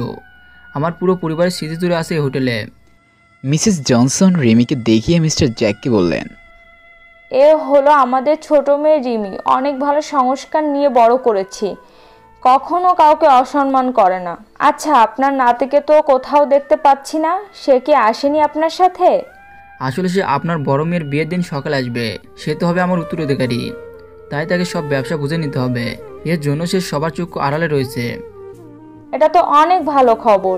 আপনার নাতি ব্যবসায়ে আরও মনোযোগী হতে পারবে যদি সে কোনো গুণবতী ও রূপবতী মেয়েকেই বিয়ে করে। তাহলে সে তার বউ বাচ্চার জন্য আরও উন্নতি লাভ করতে থাকবে। আপনি ঠিকই বলছেন। আমার নাতি আসার পর আমি তাকে বলবো এই বিষয়ে। আপনি আবার কষ্ট করে এরকম লক্ষ্মীবতী মেয়েকে কেন খুঁজবেন? আপনি যদি কিছু মনে না করেন তাহলে আমার ছোট মেয়ে রিমিকেই আপনার বাড়ির বউ বানাতে পারেন। আপনাদের দুটো মেয়ে অনেক সুন্দর ও গুণবতী, তবে আমার নাতি যাকে পছন্দ করবে আমি তার সাথে আমার নাতির বিয়ে দেবো। এসব বিষয় নিয়ে না হয় পরে কথা বলা যাবে, এখন সবাই একটা পার্টির এনজয় করুন। মিস্টার জনসন তার ওয়াইফকে চুপ থাকতে বলছেন ইশারায়, কিন্তু তিনি চুপ হচ্ছেনই না। সবাই যার যার মতো পার্টি এনজয় করতে থাকে। একটু পর মিস্টার জ্যাক নিজের রুমে চলে গেলেন, কারণ তিনি রাত জাগলে আবার অসুস্থ হয়ে পড়বেন। আমি ভিড়ের মধ্যে মিমের হাতটা ধরে টেনে মিমকে নিজের কাছে নিয়ে আসলাম। আমাকে কেন ইগনোর করছো মিম? আমি কোথায় ইগনোর করছি? সায়ান, আমাকে কেউ দেখে ফেলে ঝামেলা হবে। তুমি আমাকে আপনি করে কেন বলছো? আর আজকে সারাদিন তুমি আমাকে দেখেও না দেখার ভ্যান করে চলেছ। তোমার হয়েছেটা কি? আমি অপরিচিতদের আপনি করেই সম্বোধন করি, আর আমি আপনাকে কেনই বা দেখি না দেখার ভান করব? এখন আমাকে যেতে দিন, না হলে আমি বিশৃঙ্খলা সৃষ্টি করব। তোমার মাথা কি খারাপ হয়ে গেছে নাকি? জিমি গতকাল রাতে আমার ভালোবাসা গ্রহণ করে আমার সাথে মিলন করার জন্য তৈরি ছিল, আর আজ সেই মেয়ে আমাকে চিনতে পারছে না। আমি আপনাকে এত কৈফিয়ত দিতে পারবো না। আমি মিমের হাতটা আরো জোরে টেনে আমার সাথে মিশিয়ে ফেললাম। মিম আমাকে ধাক্কা দিয়ে ঠাস করে আমার গালে একটা থাপ্পড় দেয়। তারপরে আমাদের সবাই আমাদের দিকে তাকিয়ে আছে। আমি কখনো কল্পনা করতে পারছি না যে মিম আমাকে থাপ্পড় দিতে পারবে। অজান্তেই আমার চোখ থেকে দু ফোঁটা অশ্রুজল গড়িয়ে পড়ল। মিম ও নিকের পরিবার মিমের কাছে আসলো। রাহুলও থাপ্পড়ের আওয়াজটা শুনে আমার কাছে আসলো। তোর মতো বস্তির খাদ্যের সাহস কিভাবে হয় আমাকে টাচ করার? তোকে অনেক পাত্তা দিয়েছি, তাই তুই এখন ভুলে গেছিস যে তুই একটা স্লাম ডগ। মিমের কথাগুলো শুনে আমার মরে যেতে ইচ্ছে করছে। মিমের থাপ্পড়ে থেকে তার কথাগুলো আমাকে আরো বেশি আঘাত করেছে। মিম, কি হয়েছে? এই ক্ষেত তোমার সাথে কি করেছে? আমাদের সবাইকে বলো। মিম কাঁদতে কাঁদতে নিককে জড়িয়ে ধরলো, তারপর বলতে থাকে, এই খ্যাত বিয়ের সুযোগ নিয়ে আমাকে জোর জবরদস্তি নিজের কাছে টেনে নিয়ে আসে, তারপর আমাকে টাচ করার চেষ্টা করে। ও বলে তার সাথে বেড শেয়ার করতে। মিমের একের পর এক কথা শুনে আমার মনে হচ্ছে আমি কোন মেয়েকে ভালোবাসলাম। এ কি সেই মিম যার মন ছিল ফুলের মতো পবিত্র, যার মধ্যে ছিল না কোনো প্যাচ, যে ধনী গরিব সবাইকে ভালোবাসতে জানে। নিক মিমকে নিজের থেকে ছাড়িয়ে আমাকে এক নাগারে মারতে থাকে। আমি শুধু মিমের দিকে তাকিয়ে আছি। মিমের মুখের রিয়াকশন চেঞ্জ হতে না হতেই সে ছাদ থেকে চলে গেল। আমি আগেই বলেছিলাম এইরকম খ্যাতদের নিয়ে বেশি মাতামাতি করা ভালো না। এরা এক সময় না এক সময় ঠিকই এদের আসল রূপ দেখিয়ে দেয়। আমি তো ভাবতে পারছি না যে রাকিব এরকম কিছু করতে পারবে। আমি রাকিবকে অন্যদের মতো ভাবিনি। খবরদার, আমার বন্ধু সম্পর্কে আবল তাবল কিছু বলবেন না। আর আপনি আমার বন্ধুকে প্লিজ ছেড়ে দিন। আমরা এই হোটেল থেকে চলে যাব, আর কোনোদিন এই হোটেলে আর আপনার হবু স্ত্রীর আশেপাশে ঘেঁষব না। নিক আমাকে মেরে মেরে রক্তাক্ত করে ফেলেছে, তবু আমি কিছুই বলছি না। আমি এখনো শকটে আছি যে মিম আমার সাথে এরকম করতে পারলো। নিকের কোনো আঘাত আমাকে কাবু করতেই পারছে না, আঘাত আমাকে কাবু করতে পারছেই না। আর পারবেই বা কীভাবে? কারণ দৈহিক আঘাতের থেকে মনের আঘাত অনেকটা গুরুতর। নিক আমাকে মারতে মারতে একসময় কিছু একটা দিয়ে আমার মাথায় আঘাত করে, আর আমি মাটিতে লুটিয়ে পড়ি। নিক স্যার, প্লিজ এবার থামুন। আর মারলে মরে যাবে। আপনি এবার শান্ত হন। এদের মতো খ্যাতদের যা করা উচিত আমি তাই করব। রাহুল আমাকে কাঁধে ভর দিয়ে নিয়ে গেল আমাদের রুমের সামনে। এমন সময় রাহুলের মাথায় পিছন দিয়ে কেউ আঘাত করলো, আর সেও লুটিয়ে পড়লো আমার সাথে। আমার জ্ঞান ফিরতে নিজেকে বাধা অবস্থায় পেলাম একটা অন্ধকার রুমে। কাঠের চেয়ারের সাথে বাঁধা অবস্থায় নিজেকে দেখতে পাচ্ছি। পাশেই রাহুলকেও একই অবস্থায় দেখতে পাচ্ছি, তবে সে এখনও সেন্সলেস হয়ে আছে।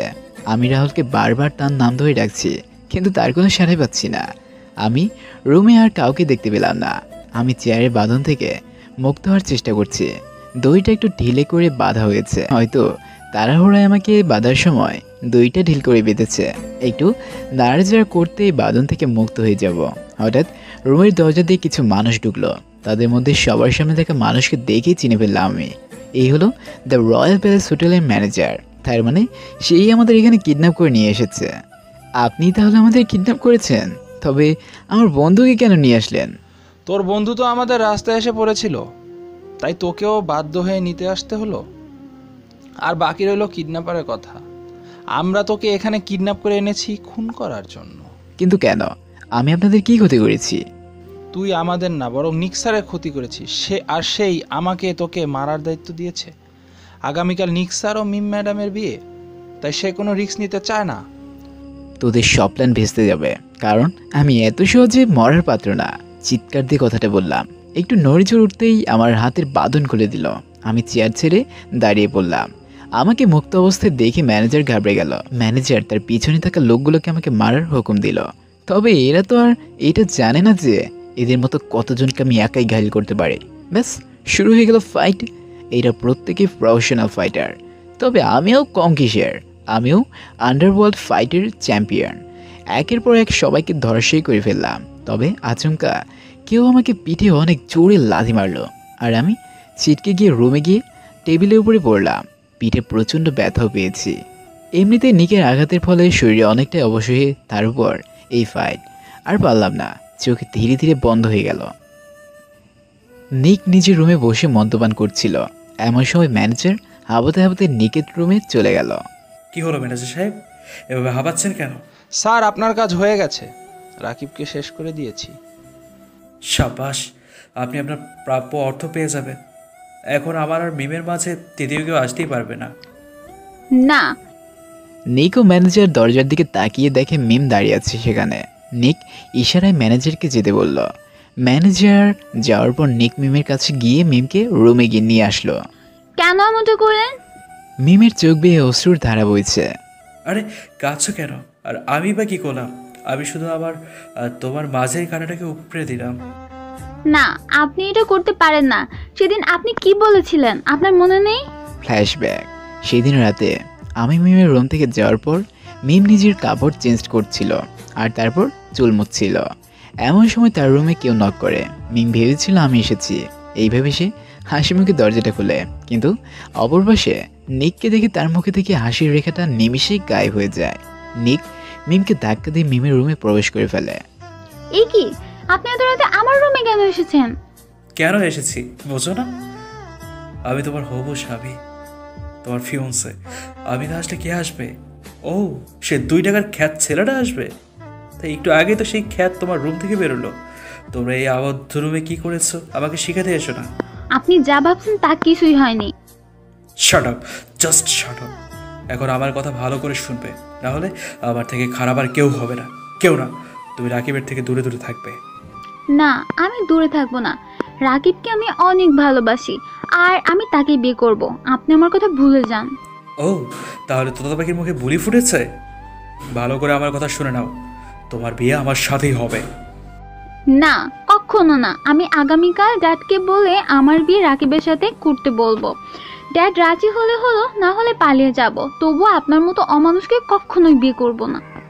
নিক মিমের কথা শুনে তার কোমর থেকে একটা পিস্তলটা বের করে। ভয় পেও না, এই পিস্তলের গুলি রাকিবের জন্য বরাদ্দ করা আছে। তুমি যদি আমার কথা না শোনো তাহলে আমি রাকিবকে মেরে ফেলবো। তুমি আমাকে এতদিনে এতটুকুতে চিনেছ যে আমি আমার কাজ হাসিল করার জন্য যা খুশি তাই করতে পারি। নিকের কথায় মিম ভয় পেয়ে গেল। না প্লিজ, আপনি এরকম কিছুই করবেন না। রাকিবের কোনো ক্ষতি আপনি করবেন না। আপনি যা বলবেন আমি তাই করব। That's like a good girl. এখন শোনো, তোমাকে যা যা করতে হবে। ফ্ল্যাশব্যাক শেষ। আমি কোনো কিছুই ভুলিনি। আমি তোমাকে প্রমিস করেছিলাম যে রাকিবের কোনো ক্ষতি করব না। তবে প্রমিস তো ভাঙার জন্যই করা হয়, তাই না? নিক কথাটা বলে জোরে জোরে হাসতে থাকে। আমি আপনাকে ছাড়বো না। মিম কথাটা বলে নিককে আঘাত করার জন্য এগিয়ে আসে, কিন্তু নিক তাকে আটকে ফেলে। ওহ জানেমান, তোমার হাত পা দেখে একটু বেশি চলে। তবে একটা কথা মনে রেখো, রাকিবের যা অবস্থা করেছে তোমার বাবারও তাই অবস্থা করতে আমার হাত একবারও কাঁপবে না। হ্যাঁ, তাই চুপচাপ লক্ষ্মী মেয়ের মতো আমার সাথে বিয়ে করার জন্য শারীরিক ও মানসিকভাবে তৈরি হয়ে নাও। এই বলে নিক মিমকে ছেড়ে দেয়। মিম কাঁদতে কাঁদতে নিকের রুমে থেকে চলে যায়। পরের দিন সকাল হতেই পুরো হোটেলে বিয়ের ধুম লেগে যায়। হোটেলের পার্লার থেকে মিম ও নিককে সাজানো হচ্ছে। সন্ধ্যার পর তাদের বিয়ে সম্পন্ন হয়ে যাবে। মিম নিজে মনের ভিতরেই কাঁদছে। সে আমাকে শেষ বিদায়ও জানাতে পারেনি।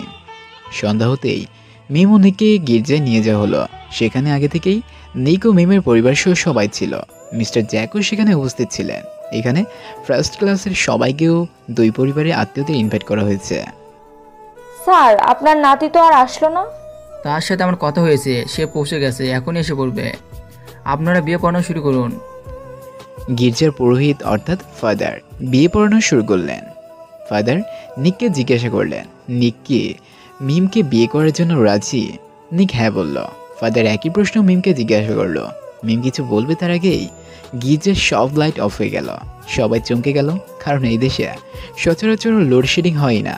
পাওয়ার সাপ্লাইতে সমস্যা থাকলেও আইপিএস তো রয়েছেই। হঠাৎ গির্জার দরজা খুলে গেল। সবাই দরজার দিকে তাকিয়ে আছে। মিম অনেক আগ্রহের সাথে সেদিকে তাকিয়ে আছে, কারণ এই দৃশ্যটা তার অনেক পরিচিত। এইরকম দৃশ্য সে আগেও তার স্বপ্নে দেখেছে। হঠাৎ একটা স্পটলাইট দরজার কাছে গিয়ে পড়ল। সবাই অধীর আগ্রহে দাঁড়িয়ে অপেক্ষা করছে যে এখন কি হতে চলেছে। দরজা দিয়ে একজন যুবক প্রবেশ করলো, যাকে এখানে অনেকেই আগে দেখেছে। তবে আগে তারা বেশভূষা ছিল বস্তির খ্যাতদের মতো, কিন্তু এখন তার বেশভূষা হলো বড়লোকদের মতো। যে কেউ তাকে দেখে বলবে এই যুবক কোনো রাজকুমারী থেকে কম না। মিম নিজের চোখকে বিশ্বাসই করতে পারছে না। তার ভালোবাসার মানুষ আজ তার থেকে কিছুটা দূরে দাঁড়িয়ে আছে। হ্যাঁ, আপনারা ঠিকই ধরেছেন, আমি প্রবেশ করলাম গির্জায়। সাথে সাথে গির্জার সমস্ত লাইট চালু হয়ে গেল। নিক রাগান্বিত দৃষ্টিতে ম্যানেজার দিকে তাকালো। ম্যানেজাররা ভয়ে থরথর হয়ে কাঁপছে। আসলে গতকাল যখন আমাকে ধরে নিয়ে যাওয়া হয়েছিল, তারপরেও প্রায় সব অংশই আপনারা জানেন, কিন্তু আরও কিছু কাহিনী রয়েছে যা আপনাদের জানানো জরুরি। So be prepared for going to flashback again. Flashback. আমার চোখ ধীরে ধীরে বন্ধ হয়ে যাচ্ছে। তখনই আমার মিমের সাথে কাটানো প্রত্যেক মুহূর্ত আমার চোখের সামনে ভেসে উঠল। আমার অচেতন মস্তিষ্ক আমাকে বারবার বলছে আমাকে বেঁচে থাকতে হবে মিমের জন্য। আমি কোনো মতে দাঁড়ালাম। ম্যানেজার আগেই রুম থেকে বের হয়ে গেছে। পুরো রুমে অন্ধকার। যে আমাকে লাথি মেরেছে তার চেহারাটা দেখা যাচ্ছে না। এই রুম থেকে বের হতে হবে। আমার সামনে এখন মাত্র একজন দাঁড়িয়ে আছে। আমি সোজা তার দিকে তেড়ে গেলাম। তারপর তলপেটে একটা ঘুষি দিলাম, আর তাকে কোনো সুযোগ না দিয়েই তার বুকে ফ্লাইং কিক মারলাম। ফলে সে ছিটকে রুমের বাইরে চলে গেল। আমিও দ্রুত রুম থেকে বেরিয়ে পড়লাম। বাইরে খোলা মাঠ। পিছনে তাকিয়ে দেখি খোলা একটা জঙ্গল, আর তার সাথে লাগোয়া একটা ঘর। সামনে তাকিয়ে দেখি ম্যানেজার দাঁড়িয়ে আছে। আমার সামনে থাকা ফাইটারটা উঠে দাঁড়ালো। তাকে দেখে আমি অবাক না হয়ে পারলাম না। আরে সেও অবাক না হয়ে পারলো না আমাকে দেখে। আমার সামনে থাকা ফাইটার আর কেউ না, বরং আমার কাছে হেরে যাওয়া ওয়ান্ডার ওয়ার্ল্ডের ফাইটার থানোস। সে আমাকে দেখে রীতিমতো ঘাবড়ে গেল। আগে একবার আমি তাকে অনেক খারাপভাবেই হারিয়েছিলাম। থানোস আমাকে দেখে প্রচণ্ড ভয় পেয়ে গেল। থানোস পিছনের দিকে ঘুরে এক দৌড় দিয়ে সেখান থেকে পালিয়ে গেল। এ কিভাবে সম্ভব? থানোস, যে কিনা আন্ডারওয়ার্ল্ড ফাইটিং কিং, আজ সে তোর মতো খ্যাতকে দেখে ভয় পেয়ে পালিয়ে গেল, কিন্তু কেন? আমি কি জিনিস তা এখনো বোঝার আপনার সময় হয়নি। আপনি এখান থেকে বেঁচে ফিরতে চাইলে আপনাকে আমার কথা মতো চলতে হবে। ফ্ল্যাশব্যাক শেষ। নিক আমার দিকে বিস্ময়কর চাহনিতে তাকিয়ে আছে। কেউ কিছু বলবে তার আগে মিস্টার জ্যাক এগিয়ে আসলেন আমার দিকে। তারপর সবাইকে উদ্দেশ্য করে বলল, আপনারা জানতে চেয়েছিলেন না আমার নাতি কোথায়, কখন আসবে? এই দেখুন, এ হলো আমার একমাত্র নাতি রাকিব হাসান রাজ, যে আমার সকল সম্পত্তি ও ব্যবসার একমাত্র উত্তরাধিকার। মিস্টার জ্যাক অর্থাৎ আমার দাদার কথা শুনে সবার চোখ কপালে উঠে যাওয়ার মতো অবস্থা। বিশেষ করে তাদের যারা আমাকে নিয়ে এতদিন ঠাট্টা তামাশা করেছে, আমাকে অবহেলা করেছে খ্যাত বলে ইত্যাদি। আমি দাদার কানে ফিসফিস করে কিছু একটা বললাম। তারপর তিনি মুচকি এসে বললেন, সব কিছু তো তোরই, আর আমি তো সব কিছু জানি, যা নিচের কামাল দেখা। আমি মিমের দিকে এগিয়ে গেলাম। তারপর হাঁটু গেড়ে বসে স্যুটের পকেট থেকে একটা ডায়মন্ডের রিং বের করে তার দিকে এগিয়ে দিয়ে বললাম, আমাকে কি অনুমতি দেওয়া যাবে তোমার স্বপ্নের রাজকুমার হওয়ার?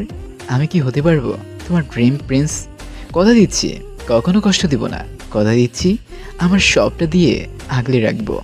যদি রাজি হও তাহলে আমার দেওয়া রিং অ্যাকসেপ্ট করে নাও। মিম কিছু না ভেবে নিকের দেওয়া রিং নিজের আঙুল থেকে খুলে ছুঁড়ে ফেলে দিয়ে আমার দেওয়া রিংটা আঙুলে পরে নেয়। মিসেস জনসন কিছু একটা বলবে, কিন্তু মিস্টার জনসন তাকে আটকে দেয়। মিমকে সবার সামনে জড়িয়ে ধরি। এতদিনে যারা আমাদের নিয়ে খারাপ কথা বলছে সবার মুখ আজকে বন্ধ হয়ে গেছে। একটু পর আমারও মিমের ইসলামিক শরীয়ত মেনে বিয়ে হয়ে গেল। নিকও কিছু করতে পারেনি, কারণ সে আমার সামনে অতি নগণ্য। ম্যানেজারও নিককে সব খুলে বলে। যেখানে তানসের মতো ফাইটারই আমাকে দেখে ভয় পেয়ে পালিয়ে যায়, তখন কোনো কিলার আমাকে মারার সুপারি নেবেই না, তাই সে হার মেনে নেয়। 3 মাসের মধ্যে আমি ব্যবসায়ের সকল হাল ধরে ফেলি। আমি যে বস্তিতে ছিলাম সেই বস্তিতে সকল বেকারকে আমি চাকরি দিয়েছি। 3 মাস পর নিকেরও বিয়ে হয়ে যায় রিমির সাথে, কারণ রিমি পেটে নিকের বাচ্চা ধরা পড়ে যায়। তাই মানসম্মান বাঁচাতে চুপিয়ে চাপিয়ে বিয়েটা করে ফেলে। আমার আর মিমের বিয়ে হওয়ার পর মিমের বাবাও ভালো হয়ে যায়। তিনি আগের মতো মিমকে ভালোবাসতে শুরু করে। আমি ছাদের উপর দোলনায় বসে আছি, মিম আমার কাঁধে মাথা দিয়ে বসে আছে। জানো রাকিব, আজ আমি অনেক খুশি। আজ তোমার জন্যই আমি আমার লাইফে সব হারানো সুখ ফিরে পেয়েছি। তাই বুঝি? তাহলে এর জন্য আমার কিছু একটা পুরস্কার চাই। তা কি পুরস্কার লাগবে আমার রাজকুমারের? আমার একটা পিচ্চি বাবু চাই। যা দুষ্ট। ওকে দিব, তবে সেটা তো এখন না, রাতে সেই প্রসেসে এগোবো। জানো মিম, আমি কখনো ভাবতে পারিনি যে তোমার মতো একটা জীবনসঙ্গী পাবো।